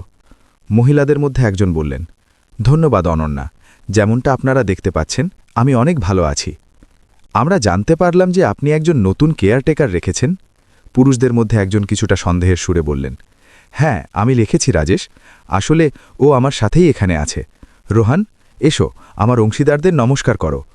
রোহান ক্যামেরার কাছে আসলো এবং হাত নেড়ে অভিবাদন জানালো। আপনাদের সাথে দেখা হয়ে ভালো লাগলো।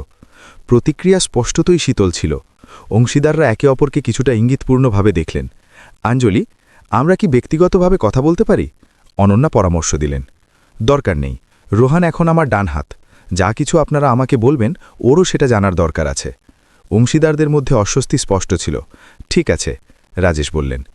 তুমি কোন বিষয়ে কথা বলতে চাইবে? আমি সামাজিক আবাসন প্রকল্পটি আবারও শুরু করতে চাই, যা 2 বছর আগে স্থগিত করে দেওয়া হয়েছিল। ভিডিও কলে পুরোপুরি নীরবতা। আঞ্জলি, দ্বিতীয় মহিলাটি বললেন, মিনাল, ওই প্রকল্পটি খুব ঝুঁকিপূর্ণ। আমরা আগেই এই বিষয়ে কথা বলেছি। তারা আমার সাথে তখন কথা বলেছিল যখন আমি দুর্বল আর বিভ্রান্ত ছিলাম। এখন আমি স্পষ্ট আর দৃঢ় সংকল্পবদ্ধ। কিন্তু সংখ্যাগুলো প্রমাণ করে যে প্রকল্পটি ব্যবহারযোগ্য আর লাভজনক। আমি আবারও হিসাব দেখাতে পারি। রাজেশ অস্বস্তিতে কাশলেন। আঞ্জলি, তুমি কি নিশ্চিত যে তুমি এত গুরুত্বপূর্ণ সিদ্ধান্ত নেওয়ার মতো অবস্থায় আছো? প্রশ্নটি তার মুখে থাপ্পড়ের মতো ছিল।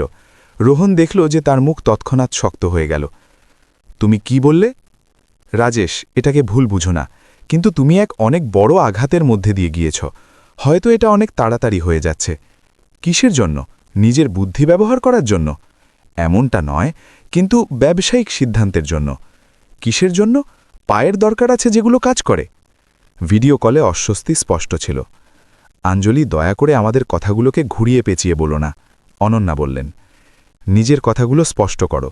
তোমার কি মনে হয় আমার মানসিক ক্ষমতা দুর্ঘটনায় প্রভাবিত হয়েছে? এটা ঠিক তেমন নয়। এটা ঠিক তেমনই। তোমার মনে হয় আমি হুইলচেয়ারে আছি তাই আমি সিদ্ধান্ত নিতে পারি না।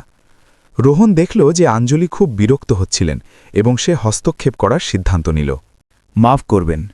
সে ক্যামেরার কাছে এসে বলল, আমি কি একটা কথা বলতে পারি? অংশীদাররা হস্তক্ষেপে অবাক হলেন। এই সপ্তাহে আমি শ্রীমতী অঞ্জলির সাথে আলোচ্য প্রকল্পের বিস্তারিত বিশ্লেষণ করার সুযোগ পেয়েছি। সংখ্যাগুলো সত্যিই ব্যবহারযোগ্যতা নিশ্চিত করে। আর তুমি কে? রাজেশ তুচ্ছতাচ্ছিল্য করে জিজ্ঞেস করলেন। আমি রোহান শর্মা, শ্রীমতী অঞ্জলির সহকারী, এবং যদিও আমার এই ক্ষেত্রে কোনো একাডেমিক যোগ্যতা নেই, আমি নির্মাণ শিল্পে ৮ বছর কাজ করেছি। ও, আমি বুঝতে পেরেছি। মিনাল এক অভিভাবক সুলভ হাসি দিয়ে বললেন, তুমি অপারেশনাল ক্ষেত্র থেকে এসেছ। এমনটাই। আর আমি গ্যারান্টি দিতে পারি যে প্রকল্পটি কেবল ব্যবহারযোগ্যই নয়, বরং প্রয়োজনীয় বটে। প্রয়োজনীয় কিভাবে? অনন্যা জিজ্ঞেস করলেন। এই এলাকায় সামাজিক আবাসনের এক অনেক বড় চাহিদা জমে আছে। এই প্রকল্পটি ১০০টি পরিবারের প্রয়োজন পূরণ করবে যারা আজ খারাপভাবে থাকার জন্য দামি ভাড়া দেয়। এগুলো সামাজিক ইস্যু। আমরা একটা কোম্পানি, কোনো এনজিও নই, রাজেশ বললেন। তখনই অঞ্জলি ফেটে পড়লেন। একটি কোম্পানি যা কেবল সর্বোচ্চ মুনাফার পরোয়া করে? এটি সেই কোম্পানি নয় যা আমি চালাতে চাই। অঞ্জলি, আমাকে থামাবেন না। যখন আমি এই নির্মাণ কোম্পানিটি প্রতিষ্ঠা করেছিলাম তখন আমার লক্ষ্য সবসময় মুনাফাকে সামাজিক দায়িত্বের সাথে জোড়া দেওয়া ছিল। সময় বদলে গেছে অঞ্জলি। সময় বদলে গেছে নাকি তোমরা বদলে গেছ? অস্বস্তিকর নীরবতা। তোমরা কি জানো, যখন আমি কোম্পানি খুলেছিলাম তখন আমার প্রথম প্রকল্পটি কী ছিল? অনন্যা স্বীকার করলেন না। এটি একটি বস্তিতে থাকা পরিবারের জন্য 10টি ছোট বাড়ি ছিল। মুনাফা ন্যূনতম ছিল, কিন্তু এটি সেই প্রকল্প ছিল যা আমাকে জীবনে সবচাইতে বেশি গর্ব দিয়েছিল। ওটা 20 বছর আগের কথা ছিল অঞ্জলি, রাজেশ যুক্তি দিলেন। তবে কি আমার মূল্যবোধ বদলে গেল কারণ আমার একটা দুর্ঘটনা হয়েছে? এমনটা নয়। তবে আমাকে বোঝাও যে কেন তোমাদের মনে হয় আমার এই প্রকল্পটি আবার শুরু করা উচিত নয়। অংশীদাররা আবারও একে অপরকে দেখলেন। সত্যি বলতে অঞ্জলি, রাজেশ বললেন, আমাদের আপনার বর্তমান পরিস্থিতিতে এত জটিল প্রকল্পের তদারকি করার আপনার ক্ষমতা সম্পর্কে চিন্তা আছে। আমার বর্তমান পরিস্থিতি? আপনারা সাইটে যেতে পারেন না। আপনি ব্যক্তিগতভাবে অগ্রগতির সাথে থাকতে পারেন না। হ্যাঁ, আমি পারি। তিনি তাকে থামালেন। কিভাবে? রোহনের মাধ্যমে। সে ময়দানে আমার চোখ আর পা হবে। অঞ্জলি, মিনাল বাধ্য হয়ে ধৈর্য ধরে বললেন, রোহনের প্রতি পুরো সম্মান রেখেই বলছি, ওর কাছে এত বড় প্রকল্পের তদারকি করার যোগ্যতা নেই। আর তোমাদের কাছে আছে? অঞ্জলি উত্তর দিলেন, আমাদের কাছে ডিগ্রি আছে, ম্যানেজেরিয়াল অভিজ্ঞতা আছে, আর আমার কাছে 20 বছরের বাস্তবিক অভিজ্ঞতা আছে বাড়ি তৈরির। রোহন প্রথমবারের মতো ধৈর্য হারিয়ে বলল, মজুর হিসেবে অভিজ্ঞতা, ম্যানেজার হিসেবে নয়। রাজেশ তুচ্ছতাচ্ছিল্য করে বললেন, একজন এমন ব্যক্তির হিসেবে অভিজ্ঞতা যে গুণগত নির্মাণ আর সস্তা নির্মাণের মাঝের পার্থক্য জানে। রোহন, অঞ্জলি তাকে শান্ত করার চেষ্টা করলেন। না শ্রীমতী অঞ্জলি, তাদের একটা কথা বোঝার দরকার আছে। সে দৃঢ়ভাবে ক্যামেরার দিকে ঘুরল। আপনাদের কাছে ডিগ্রি থাকতে পারে, কিন্তু আমার কাছে এমন কিছু আছে যা আপনাদের কাছে নেই। কাজের প্রতি সত্যিকারের প্রতিশ্রুতি। আমি এখানে পদ বা ক্ষমতার জন্য নেই। আমি এখানে এই জন্য আছি কারণ আমি প্রকল্পে বিশ্বাস করি। কোন প্রকল্প? অনন্যা জিজ্ঞেস করলেন। মেহনতি পরিবারগুলোকে সম্মানজনক আশ্রয় দেওয়া, আমার মতো পরিবারগুলো যারা কয়েক দশক ধরে নিজেদের একটা বাড়ি পাবার স্বপ্ন দেখছে। এগুলো আবেগপ্রবণ কথা, মিনাল বললেন। না, এটি বাস্তব বাজারকে বোঝা। আপনারা সবাই লাক্সারি প্রকল্পের বুদবুদে থাকেন এবং অধিকাংশ মানুষের প্রয়োজনীয়তার সাথে যোগাযোগ হারিয়ে ফেলেছেন। অঞ্জলি রোহনের প্রকল্পের প্রতি এই আবেগপূর্ণ আত্মরক্ষা গর্বের সাথে দেখলেন। আর এর বাইরেও রোহন চালিয়ে গেল, আপনারা শ্রীমতী অঞ্জলির ক্ষমতাকে পুরোপুরি কম ভাবছেন। তিনি আপনাদের সবার চেয়ে বেশি নির্মাণ বোঝেন। আর আপনি সেটা কিভাবে জানেন? রাজেশ ব্যঙ্গ করে জিজ্ঞেস করলেন। কারণ আমি তার সাথে এই প্রকল্পের সব কারিগরি দিক নিয়ে 1 সপ্তাহ ধরে কথা বলেছি, এবং আমি গ্যারেন্টি দিতে পারি যে তিনি তার ক্ষমতার 1 ফোঁটাও হারাননি। রোহন ঠিকই বলছে। অঞ্জলি কথাবার্তার উপর নিয়ন্ত্রণ আবারও ফিরে পেয়ে বললেন, আর আমি তোমাদের এটা প্রমাণ করে দেব। আমি তোমাদের 60 দিন সময় দিচ্ছি একটি বিকল্প প্রকল্প পেশ করার জন্য, যা সামাজিক আবাসন প্রকল্পের চেয়ে বেশি লাভজনক হবে। অঞ্জলি, যদি তোমরা এমনটা করতে পারো তবে আমি সামাজিক প্রকল্প থেকে পিছিয়ে আসব। যদি তোমরা এমনটা না করতে পারো তবে তোমরা আমার প্রকল্পটিকে বিনা তর্কে অনুমোদন দেবে। অংশীদাররা চ্যালেঞ্জটিতে স্পষ্টতই অস্বস্তি বোধ করলেন। আর যদি আমরা চ্যালেঞ্জ গ্রহণ না করি? মৃণাল জিজ্ঞেস করলেন। তবে আমি কোম্পানির পুরো নিয়ন্ত্রণ নিয়ে নেব এবং একাই সিদ্ধান্ত নেব। তুমি এমনটা করতে পারো না। অবশ্যই পারি, আমি এখনও সংখ্যাগরিষ্ঠ শেয়ার হোল্ডার। আরও একটি অস্বস্তিকর নীরবতা। আমাদের অভ্যন্তরীণভাবে আলোচনার প্রয়োজন আছে, অনন্যা বললেন।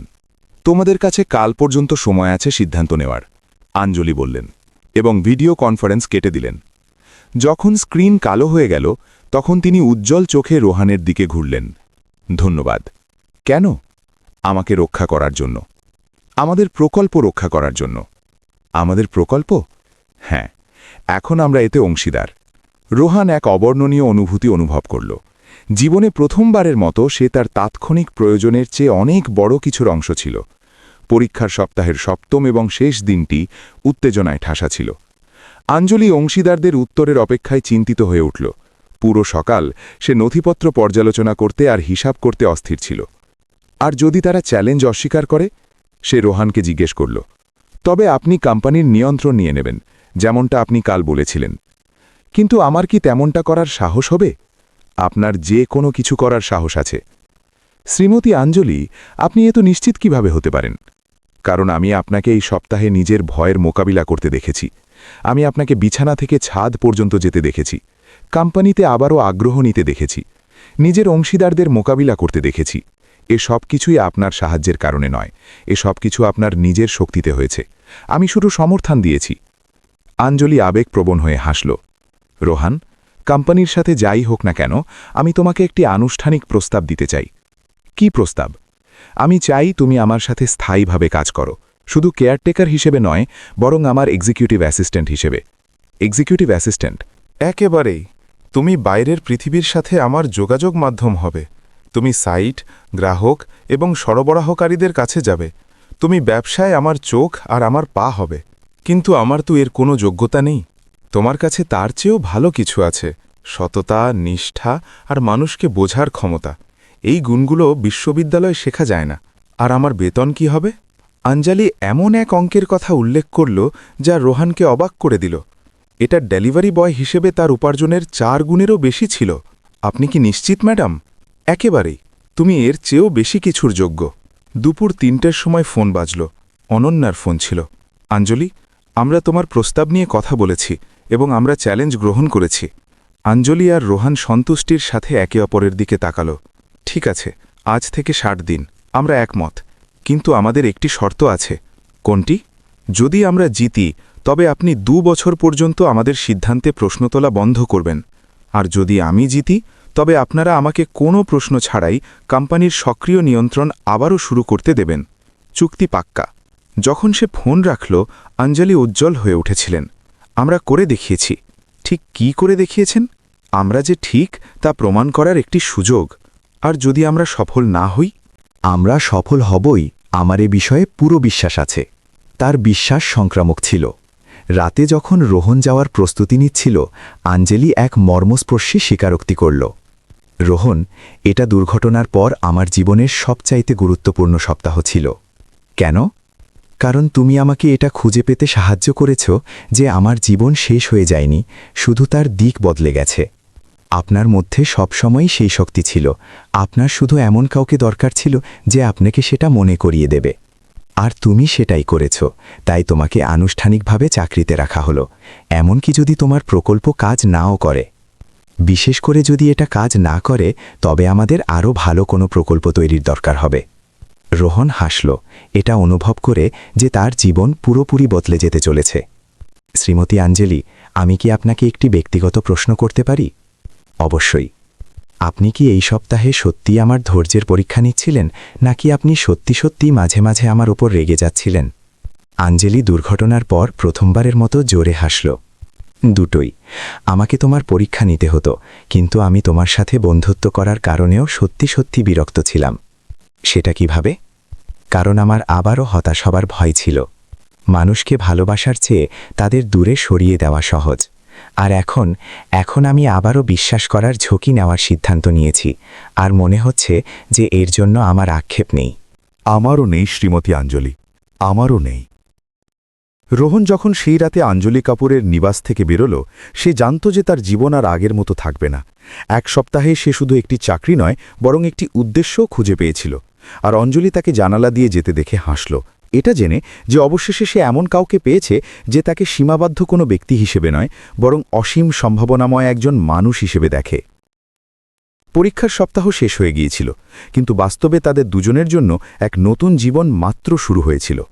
পরের দিন সকালে রোহন তাড়াতাড়ি উঠল, কিন্তু ডেলিভারি বয় হিসেবে কাজ করার জন্য নয়। 4 বছরে প্রথমবারের মতো সে এটা জেনে উঠল যে তার এক উজ্জ্বল ভবিষ্যৎ আছে। যখন সে বাসায় পৌঁছল, সে দেখল অঞ্জলি আগে থেকেই জেগে আছে এবং উৎসাহিত অবস্থায় অফিসে বসে আছে, যা শান্তিদেবী রাতারাতি পুরোপুরি গুছিয়ে দিয়েছিলেন। নমস্কার পার্টনার, তিনি উৎসাহের সাথে বললেন। পার্টনার? আমি তোমাকে এখন থেকে এভাবেই ডাকব। আমরা এই প্রকল্পে পার্টনার। পার্টনার? অবশ্যই। তুমি সামাজিক আবাসন প্রকল্পের মুনাফায় অংশ পাবে যখন এটি সম্পন্ন হবে। শ্রীমতী অঞ্জলি, আমি এটা গ্রহণ করতে পারি না। তুমি পারো এবং তুমি করবে, এটা তোমার বেতনের অংশ। রোহন তখনও নতুন বাস্তবতা হজম করছিল যখন অঞ্জলি প্রথম চ্যালেঞ্জের ঘোষণা করল। আজ আমরা এমন কিছু যুবকদের সাথে দেখা করব যারা আমার দুর্ঘটনার পর পড়াশোনার স্কলারশিপ হারিয়েছিল। দেখা করব কিভাবে? তুমি আমার পক্ষ হয়ে তাদের সাথে দেখা করবে। আমি জানতে চাই তারা কেমন আছে, তারা কি এখনও পড়ছে, তাদের কি সাহায্যের প্রয়োজন, আর যদি প্রয়োজন হয় তবে আমরা তাদের সাহায্য করব। তিনি তাকে 15টি নাম আর ঠিকানার একটি তালিকা দিলেন। এদের দিয়ে শুরু করো, এগুলো সবচাইতে জরুরি বিষয়। আপনি কিভাবে জানেন যে এগুলো জরুরি? কারণ এরা এমন যুবক ছিল যারা পড়াশোনার শেষ বর্ষে ছিল যখন সাহায্য বন্ধ হয়ে গিয়েছিল। রোহন তালিকাটি নিল এবং নাম আর ক্যারিয়ারগুলো পড়ে আবেগপ্রবণ হয়ে গেল। নার্সিং, শিক্ষাবিজ্ঞান, প্রশাসন, সিভিল ইঞ্জিনিয়ারিং। এই যুবকরা সমর্থন হারিয়ে হার মেনে নিতে পারত। দুর্ভাগ্যবশত হ্যাঁ, আর এই কারণে আমি 2 বছর ধরে এক ভারী বোঝা অনুভব করছিলাম। তবে আমরা এটা আজই সমাধান করব। আপনি কি নিশ্চিত যে আমি এই দায়িত্ব সামলাতে পারব? আমি নিশ্চিত। আর তুমি জানো কেন? কেন? কারণ আমি জানি সুযোগের প্রয়োজন হওয়া আর তা না পাওয়ার মানে কি। আমি ওই সব যুবকদের সাথে তেমনই ব্যবহার করব যেমনটা আমি চাই যে আমার বোনের সাথে করা হোক। আঞ্জলি হাসল, এটা জেনে যে সে এই মিশনের জন্য সঠিক ব্যক্তিকে বেছে নিয়েছে। প্রথম দেখা হলো কবিতা সিংয়ের বাড়িতে, যে নার্সিংয়ের ছাত্রী ছিল এবং স্কলারশিপ হারিয়ে 5ম সেমিস্টারে আটকে ছিল। রোহন 22 বছরের এক যুবতীকে দেখল যে কোর্স ছেড়ে দিয়েছিল আর একটি ফার্মেসিতে ক্যাশিয়ার হিসেবে কাজ করছিল। আপনি কি শ্রীমতী আঞ্জলি কাপুরকে চেনেন? সে জিজ্ঞেস করল। কবিতার মুখ তৎক্ষণাৎ উজ্জ্বল হয়ে উঠল। অবশ্যই, তিনি আমার 3 বছর পর্যন্ত বিশ্ববিদ্যালয়ের ফিস দিয়েছিলেন। যখন তিনি সাহায্য করা বন্ধ করে দিলেন, তখন আমি ভেবেছিলাম তার হয়তো গুরুতর কিছু হয়েছে। তার একটি দুর্ঘটনা হয়েছিল, কিন্তু এখন তিনি ঠিক আছেন আর সাহায্য আবারও শুরু করতে চান। আপনি কি আবারও বিশ্ববিদ্যালয়ে ফিরে যেতে চাইবেন? কবিতা কাঁদতে লাগল। এটা আমার স্বপ্ন, কিন্তু আমি অনেক সময় নষ্ট করে ফেলেছি। আপনি কিছুই হারাননি। পুরো স্কলারশিপের সাথে আপনি পরের সেমেস্টারে ফিরে যেতে পারেন। আমি কিভাবে করব? স্নাতক হয়ে এবং সবচাইতে ভালো নার্স হয়ে। দ্বিতীয় দেখাটি আরও আবেগপূর্ণ ছিল। আকাশ ভার্মা, সিভিল ইঞ্জিনিয়ারিংয়ের ছাত্র, সাহায্য ছাড়াই স্নাতক হতে সফল হয়েছিল। রাতে কাজ করত আর দিনে পড়াশোনা করত। শ্রীমতী আঞ্জলি জানেন না, কিন্তু তিনি আমার জীবন চিরতরে বদলে দিয়েছেন, সে রোহনকে বলল। কিভাবে? যখন তিনি আমাকে সাহায্য করা শুরু করলেন, তখন আমি বলেছিলাম যে আমি কোনোদিন তার মতো সামাজিক আবাসন তৈরি করব, আর ঠিক সেটাই আমি এখন করছি। আপনি কোথায় কাজ করেন? একটি ছোট কোম্পানিতে, কিন্তু আমি আমার নিজের নির্মাণ কোম্পানি খোলার জন্য টাকা জমাচ্ছি। জনপ্রিয় আবাসনের উপর কেন্দ্র করে, একেবারেই তার কাছ থেকেই অনুপ্রাণিত হয়ে।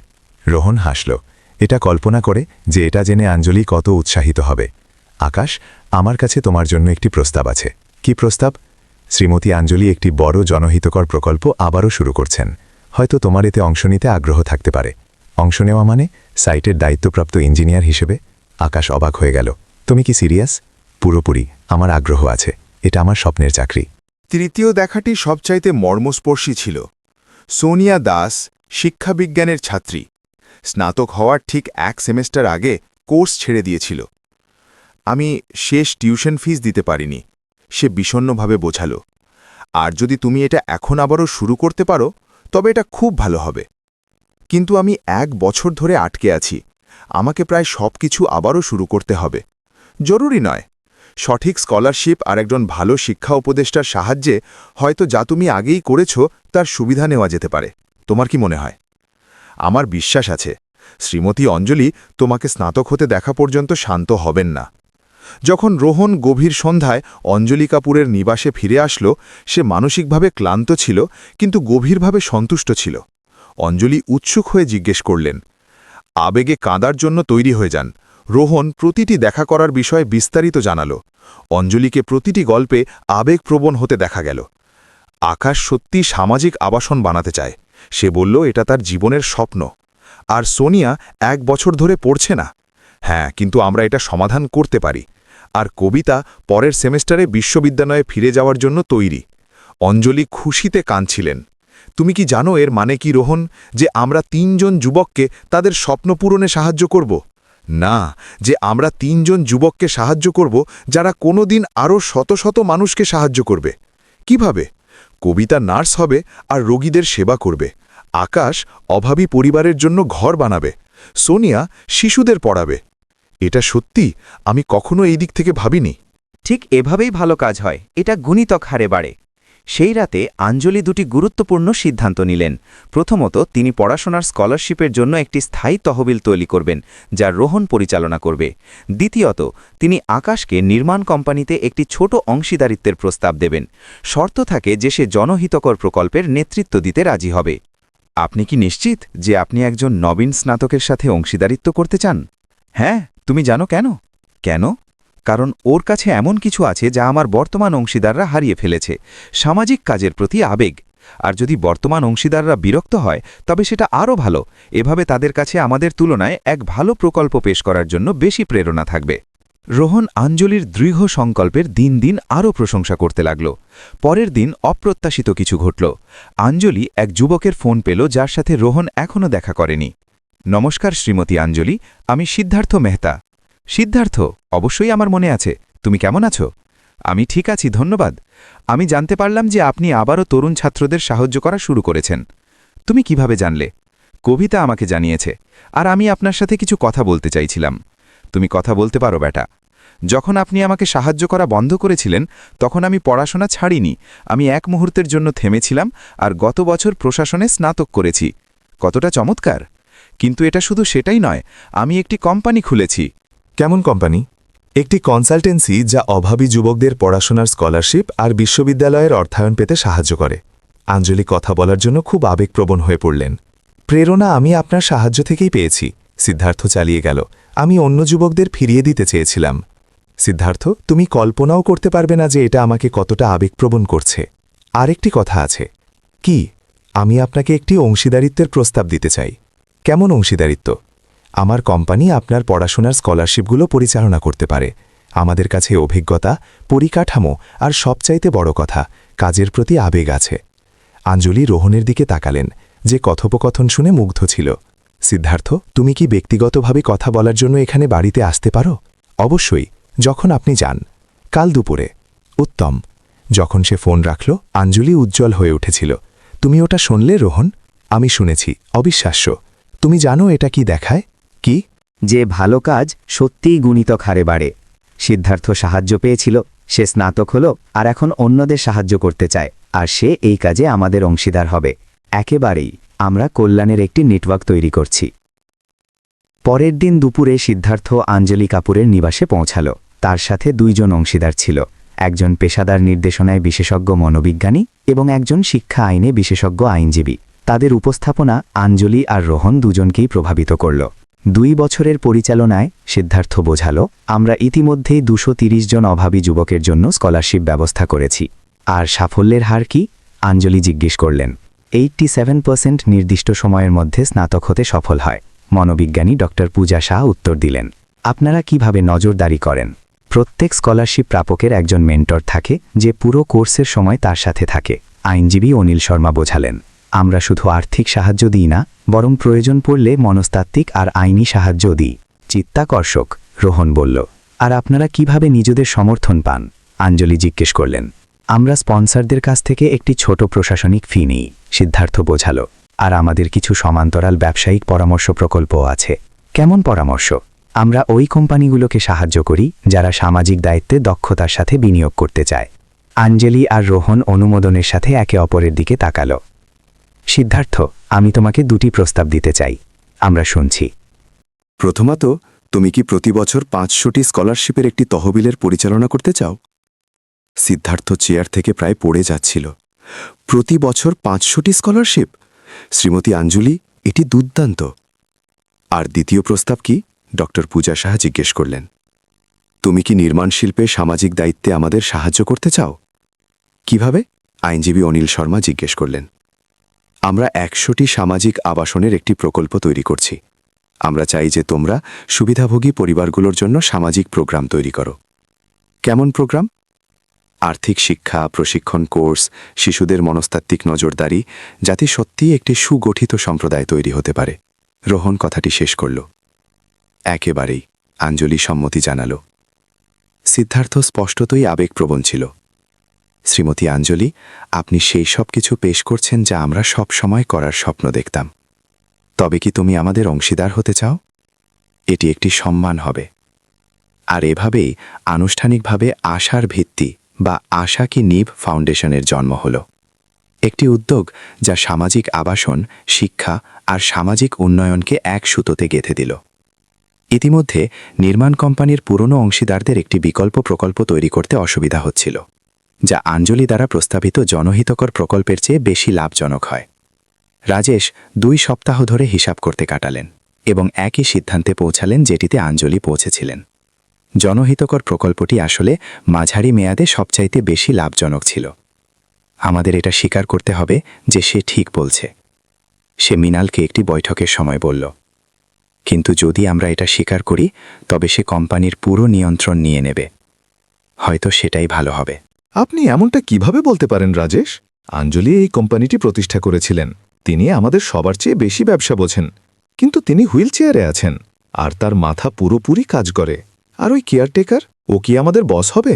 যদিও সক্ষম হয় তবে কেন নয়? মৃণাল অংশীদারের অবস্থানে বিরক্ত ছিলেন। রাজেশ, তুমি কি পাগল হয়ে গেছ? না মৃণাল, আমি আমার চোখ খুলেছি।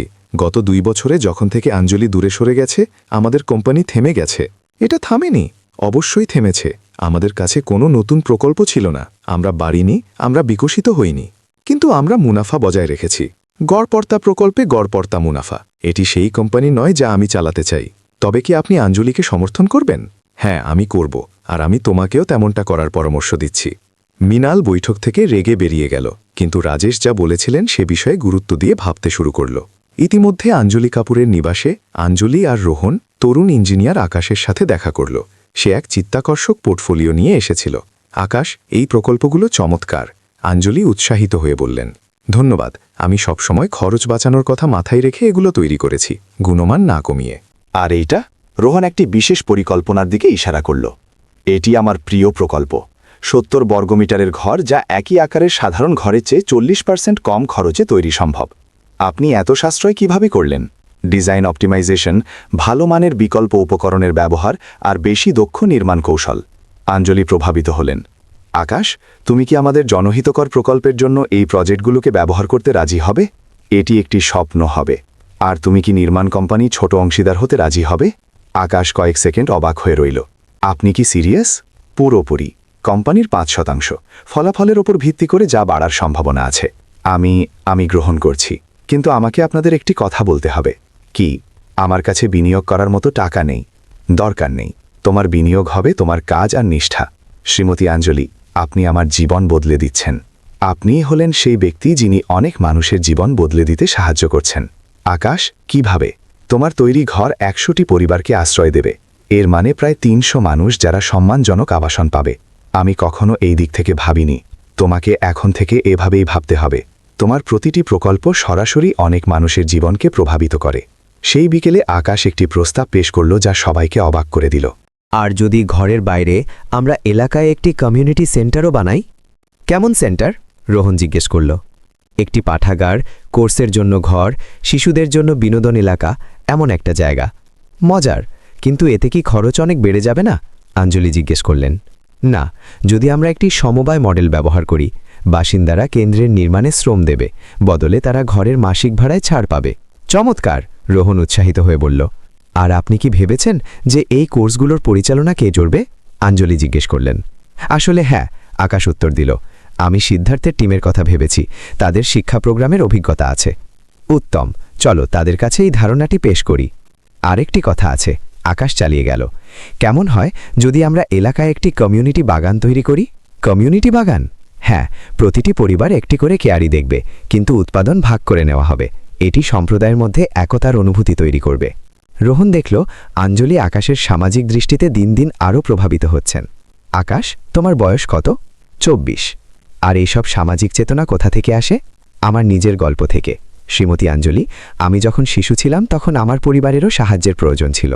আমার মা বাবা গ্রাম থেকে শহরে এসেছিলেন আরও ভালো জীবনের স্বপ্নে। আমার বাবা রাজমিস্ত্রি হয়েছিলেন, মা বাড়িতে কাজ করতেন। তারা আমাকে শিক্ষা দেওয়ার জন্য বছরের পর বছর টাকা জমিয়েছিলেন।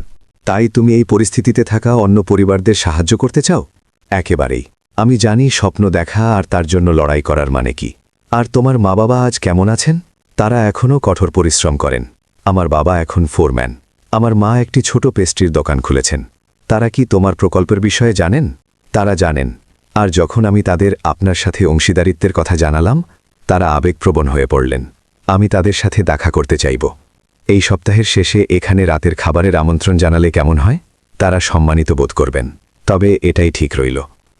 সেই রাতে আঞ্জলি রোহনের সাথে একটি গুরুত্বপূর্ণ আত্মচিন্তা করল। তুমি কি জানো যে আমি এই সপ্তাহে কি খুঁজে পেলাম? কি? যে আমার শারীরিক সীমাবদ্ধতা কখনো আসল সমস্যা ছিল না। সমস্যা ছিল যে আমি ওই সব মানুষের সাথে সম্পর্ক ছিন্ন করে দিয়েছিলাম যারা সত্যিই পরোয়া করত। আর এখন আমি চমৎকার সব মানুষ দিয়ে ঘেরা। তুমি, আকাশ, সিদ্ধার্থ, শান্তি দেবী। আর এতে কি কিছু বদলায়? এটা সব কিছু বদলে দেয়। আমি আবারও নিজেকে দরকারি অনুভব করছি। আমি বেঁচে আছি বলে অনুভব করছি। আপনি সবসময়ই বেঁচে ছিলেন শ্রীমতী আঞ্জলি। আপনি শুধু একটু ঘুমিয়েছিলেন, আর তুমি আমাকে জাগাতে সাহায্য করেছ। আমরা একে অপরের সাহায্য করেছি। কিভাবে? তুমিও আমার জীবন পুরোপুরি বদলে দিয়েছ।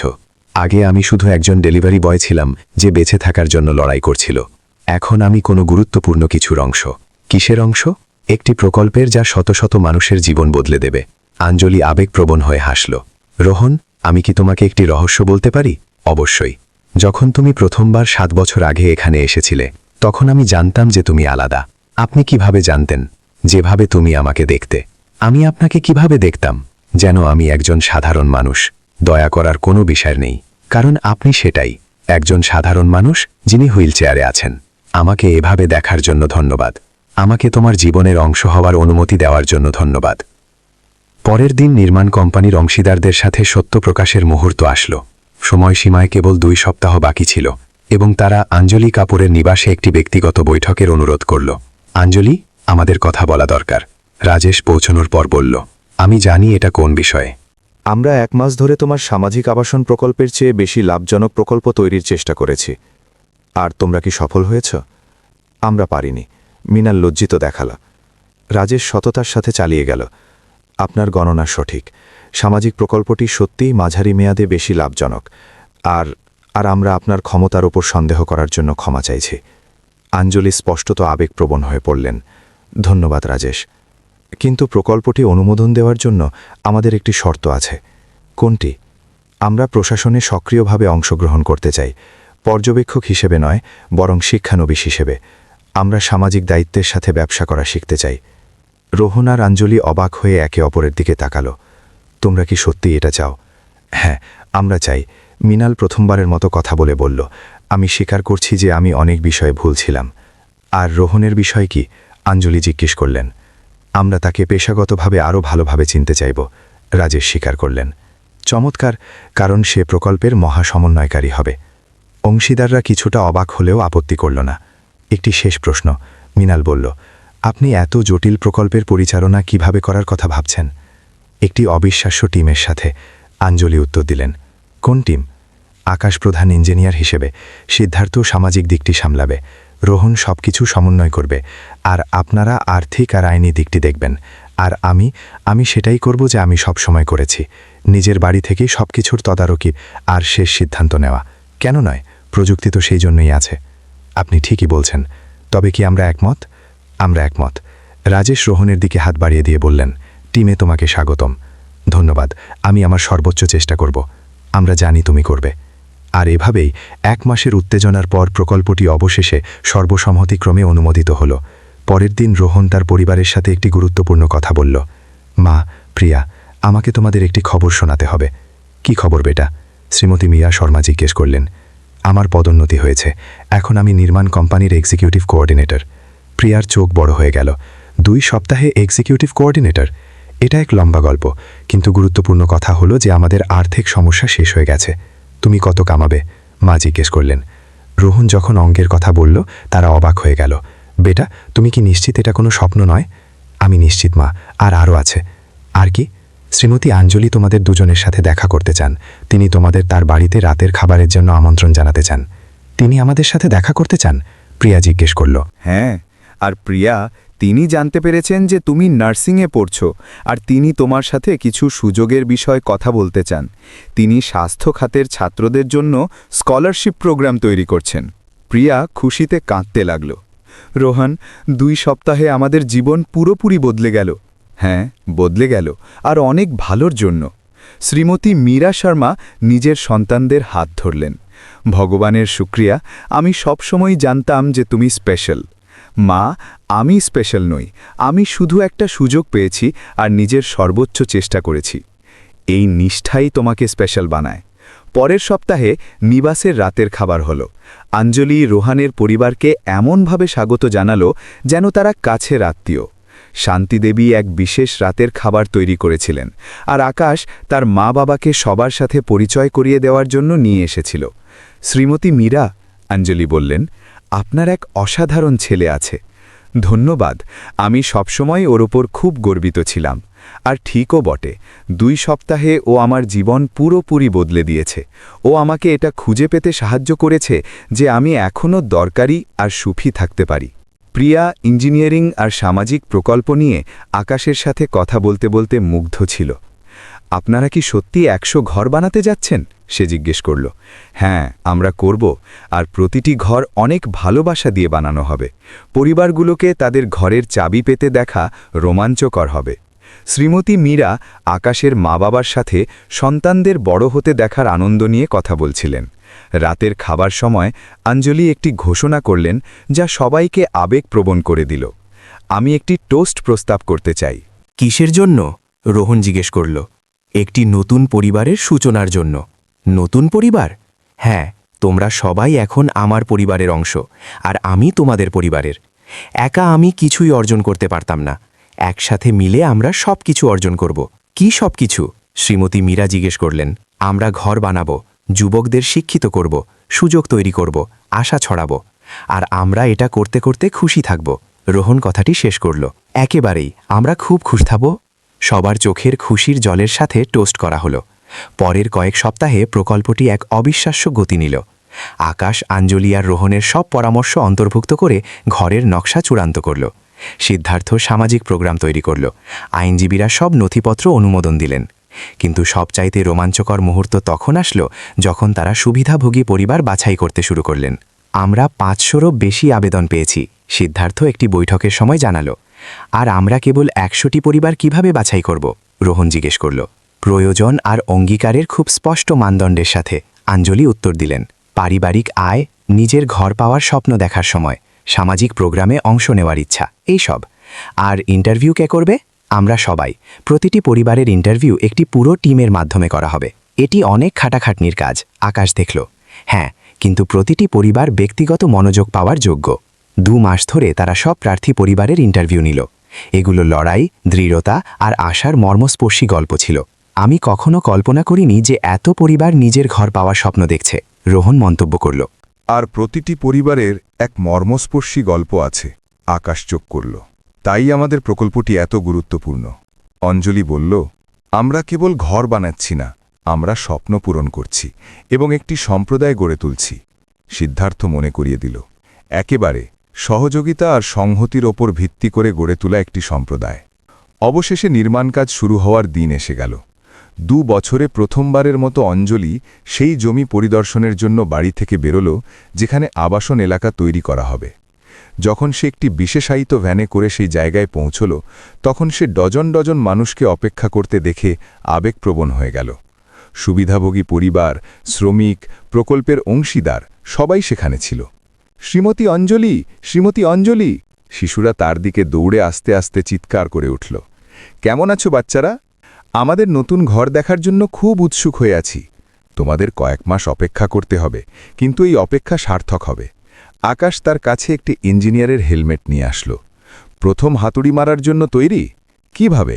আমি তো হাতুড়ি ধরতে পারি না অবশ্যই আপনি পারেন আমি আপনার সাথে এটি ধরছি আকাশের হাত ধরে অঞ্জলি প্রথম হাতুড়িটি মারল আওয়াজটি পুরো ময়দানে প্রতিধ্বনিত হল যার পরই উৎসাহিত করতালিতে চারপাশ ভরে গেল এখন আনুষ্ঠানিকভাবে আশার ভিত্তি ফাউন্ডেশন শুরু হয়ে গেল রোহন চিৎকার করে বলল শ্রীমতী অঞ্জলির জয় হোক পরিবারগুলো চিৎকার করে উঠল আমাদের নতুন ঘরের জয় হোক বাচ্চারা চিৎকার করল অঞ্জলি খুশিতে কাঁদছিল কিন্তু এবার এটি ছিল বিশুদ্ধ আনন্দের জল পরের কয়েক মাসে কাজ দ্রুত গতিতে এগিয়ে চলল আকাশ ব্যক্তিগতভাবে প্রতিটি ধাপের তদারকি করল সব খুঁটিনাটি বিষয়ে সর্বোচ্চ গুণমান নিশ্চিত করল রোহন প্রতিদিন সাইট পরিদর্শন করল সমস্যাগুলো সমাধান করল এবং বিভিন্ন দলের মধ্যে সমন্বয় স্থাপন করল সিদ্ধার্থ পরিবারগুলোর সাথে সাপ্তাহিক বৈঠক আয়োজন করল এবং তাদের সাম্প্রদায়িক জীবনের জন্য তৈরি করল অঞ্জলি বিস্তারিত রিপোর্ট এবং দলের সাথে দৈনিক ভিডিও কনফারেন্সের মাধ্যমে সবকিছুর খোঁজখবর নিল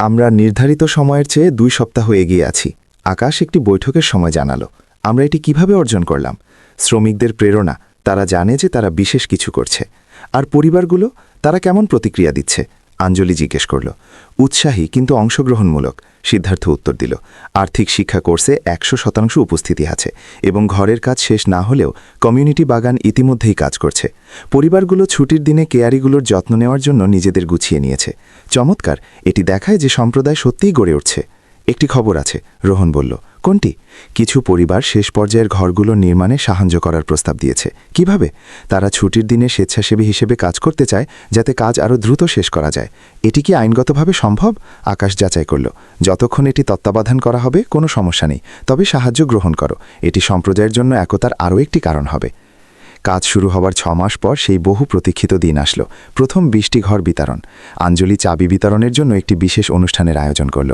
আমি চাই প্রতিটি পরিবার তাদের চাবি একটি বিশেষ উপায়ে গ্রহণ করুক সে বলল কিভাবে আমি প্রত্যেকের সাথে ব্যক্তিগতভাবে দেখা করতে চাই তাদের নাম তাদের গল্প জানতে চাই এটি খুব আবেগপূর্ণ হবে এটি দুর্ঘটনার পর আমার জীবনের সবচেয়ে খুশির দিন হবে অনুষ্ঠানটি একটি রৌদ্রোজ্জ্বল শনিবার সকালে আয়োজন করা হলো আঞ্জলি উজ্জ্বল হয়ে উঠেছিল এক সুন্দর পোশাক আর বিশেষভাবে সাজানো ঝুলে প্রথম যে পরিবারটিকে ডাকা হলো সেটি ছিল শ্রী সুরেশ আর শ্রীমতী লক্ষ্মীর এক 60 বছর বয়সী দম্পতি যারা 40 বছর ধরে ভাড়া বাড়িতে থেকেছিল শ্রী সুরেশ শ্রীমতী লক্ষ্মী আপনাদের ঘরে আপনাদের স্বাগত যখন আঞ্জলি চাবি দিল তখন শ্রীমতী লক্ষ্মী নিজের চোখের জল আটকাতে পারলেন না ধন্যবাদ শ্রীমতী আঞ্জলি আপনি আমাদের জীবনে স্বপ্ন পূরণ করলেন না শ্রীমতী লক্ষ্মী আপনি আপনার নিজের স্বপ্নকে প্রচেষ্টা আর নিষ্ঠা দিয়ে পূরণ করেছেন আপনি এই গল্পের আসল নায়ক দ্বিতীয় পরিবারটি ছিল এস্থেরের একজন একা মা যার 2টি ছোট মেয়ে ছিল এস্থের কেমন লাগছে আমি বিশ্বাস করতে পারছি না যে এটি সত্যি শ্রীমতী আঞ্জলি বিশ্বাস করুন এই ঘর সব সময় আপনার আমার মেয়েদের জন্য একটা ঘর হবে আর খেলার জন্য একটা উঠান আর প্রতিবেশী যারা বন্ধু হয়ে গেছে একেবারে এখন আপনারা একটি সম্প্রদায়ের অংশ তৃতীয় পরিবারটি ছিল রামপ্রসাদের একজন শ্রমিক যে এই আবাসন এলাকার নির্মাণেই কাজ করেছিল রামপ্রসাদ নিজের ঘর বানাতে কেমন লাগে অবর্ণনীয় শ্রীমতী আঞ্জলি প্রতিটি ইট ভালোবাসা দিয়ে লাগানো হয়েছিল এখন আমি এটিকে বাকি জীবনের জন্য আগলে রাখব যখন 20টি পরিবার নিজেদের চাবি পেল আঞ্জলি এক আবেগপূর্ণ ভাষণ দিল প্রিয় পরিবারবর্গ আজ আমরা শুধু ঘর দিচ্ছি না আমরা আপনাদের একটি ভালো ভবিষ্যৎ গড়ার ভিত্তি দিচ্ছি কিন্তু মনে রাখবেন একটি ঘর তখনই ঘর হয়ে ওঠে যখন তাতে ভালোবাসা স্নেহ আর একতা থাকে আর আমাদের কাছে তা অনেক থাকবে একটি বাচ্চা চিৎকার করে বলল আমি নিশ্চিত যে থাকবে আর যখন বাকি 80টি ঘর তৈরি হয়ে যাবে তখন আপনারা নতুন পরিবারগুলোকে স্বাগত জানাতে সাহায্য করবেন তাই তো হ্যাঁ সবাই একসাথে চিৎকার করে উঠল তবে আমি আনুষ্ঠানিকভাবে আশা নিবাস আবাসন এলাকার প্রথম পর্যায়ের উদ্বোধন করছি। উৎসবটি পুরো দিন ধরে চলল। আঞ্জলি সূর্যাস্ত পর্যন্ত সেখানে থাকল, প্রতিটি পরিবারের সাথে কথা বলল। শ্রীমতী আঞ্জলি, এক 8 বছর বয়সী মেয়ে বলল, আপনি আমাদের পরিদেবী। না লক্ষ্মীটি, আমি শুধু একজন বন্ধু যাকে তোমাদের সাহায্য করতে পেরে খুব ভালো লাগছে। কিন্তু আপনি আমাদের স্বপ্ন সত্যি করেছেন। আমরা এটি একসাথে করেছি। তোমার পরিবারও এই ঘরের যোগ্য হওয়ার জন্য অনেক পরিশ্রম করেছে। হ্যাঁ, বাবা আর মা অনেক খেটেছেন। আর তুমি কি তাদের সাহায্য করছো? হ্যাঁ, আমি প্রতিদিন বাগানের যত্ন নিই। কত বড় দায়িত্ব, এভাবেই করে যাও। আঞ্জলি ওই কথাগুলোতে গভীরভাবে আবেগপ্রবণ হয়ে পড়ল। যখন সে রাতে বাড়ি ফিরল, আঞ্জলি শারীরিকভাবে ক্লান্ত ছিল, কিন্তু মানসিকভাবে পুরোপুরি সন্তুষ্ট ছিল। দিন কেমন কাটল? শান্তিদেবী জিজ্ঞেস করলেন। আমার প্রাপ্তবয়স্ক জীবনের সবচাইতে খুশির দিন। কেন? কারণ আমি 20টি পরিবারকে তাদের স্বপ্ন পূরণ করতে দেখলাম, আর আমি জানতাম যে আমি এর অংশ ছিলাম। এখন আমরা থামব না, আমাদের এখনও 80টি ঘর দেওয়ার আছে। আর তারপর আমরা পরবর্তী প্রকল্প শুরু করব। কোন পরবর্তী প্রকল্প? আমি এখনও জানি না, তবে আমি জানি এটি এমন কিছু হবে যা অনেক মানুষের সাহায্য করবে। আপনি এত নিশ্চিত কিভাবে? কারণ আমি জীবনে আমার আসল উদ্দেশ্য খুঁজে পেয়েছি, নিজের সম্পদ ব্যবহার করে অন্য মানুষের জন্য সুযোগ তৈরি করা। পরের মাসগুলোতে বাকি 80টি ঘরও সম্পূর্ণ হল। কমিউনিটি সেন্টার উদ্বোধন করা হলো, যেখানে একটি পাঠাগার ছিল, যাতে আঞ্জলির দান করা 2000টি বই ছিল। কমিউনিটি বাগানের বিস্তার হল, যা সব পরিবারের খাবারের যোগান দিতে শুরু করল। সিদ্ধার্থ সেখানে 15টির বেশি বিভিন্ন কোর্স আয়োজন করল। 1 বছর পর আশানিবাস পুরো রাজ্যে একটি মডেল হিসেবে গণ্য হতে লাগল। আমরা অন্য শহর থেকে পরিদর্শনের প্রস্তাব পাচ্ছি, সিদ্ধার্থ জানালো। মেয়র, আবাসন সচিব আর ব্যবসায়ীরা এই মডেলটি নকল করতে চাইছে। আঞ্জলি বলল, আমি এই পরিবারগুলোর সাথে অন্তত 2 বছর থাকতে চাই, যাতে নিশ্চিত হওয়া যায় যে এই সম্প্রদায়টি সত্যিই টেকসই কিনা। তারপর আমরা অন্য জায়গায় যাওয়ার কথা ভাবব। প্রথম বিতরণের 2 বছর পর এটি একটি আদর্শ সম্প্রদায়ে পরিণত হল। বাড়ির কিস্তি দেওয়ার ক্ষেত্রে খেলাপির হার ছিল প্রায় 0। আঞ্জলি একটি বৈঠকে বলল, আমরা প্রমাণ করেছি যে ভালো মানের সামাজিক আবাসন সম্ভব এবং টেকসই। আর আমরা প্রমাণ করেছি যে ঘর আর মানুষ মিলে একটি সম্প্রদায় তৈরি হয়। সেই মুহূর্তেই এমন কিছু হলো যা কেউ আশা করেনি। আঞ্জলি, যে কয়েক মাস ধরে ফিজিওথেরাপির ব্যায়াম করছিল, সে নিজের ডান হাতের আঙুলগুলো একটু নাড়াতে সফল হল। রোহন, আকাশ, দেখো কি হচ্ছে! আঞ্জলি উত্তেজিত হয়ে বলল, আমি তর্জনীটি একটু মোড়াতে পারছি। হে ভগবান, রোহন বলল, এটি কিভাবে সম্ভব? ডাক্তার বললেন যে আবেগপূর্ণ সুস্থতা অনেক সময় স্নায়বিক ক্ষতি আংশিকভাবে ঠিক করে দেয়। এর মানে আঞ্জলি এখন বিশেষ কম্পিউটার ব্যবহার করতে আর বিশেষ গাড়ি চালানোর মতো স্বাধীনতা ফিরে পেতে পারল। পরের 5 বছরে তারা আরও 3টি শহরে 300টি পরিবারের জন্য ঘর তৈরি করল। নির্মাণ কোম্পানিটি 5 বছরে 400% বৃদ্ধি পেল। সঠিক কাজ আর সামাজিক উদ্দেশ্যের সাথে কাজ করলে তা মুনাফাও তৈরি করে, আঞ্জলি বলল। বিনিয়োগকারীরা সারা দেশে এই মডেল ছড়িয়ে দেওয়ার জন্য প্রস্তাব দিল। 5 বছরে 50টি আবাসন এলাকা আর 5000 পরিবারকে সুবিধা দেওয়ার লক্ষ্য নেওয়া হলো। আঞ্জলি শর্ত দিল যে গুণমান আর সামাজিক অঙ্গীকারের ওপর তার পুরো নিয়ন্ত্রণ থাকবে। 7 বছর পর আঞ্জলি আর রোহন তাদের সেই বাড়ির ছাদ বাগানে বসেছিলেন।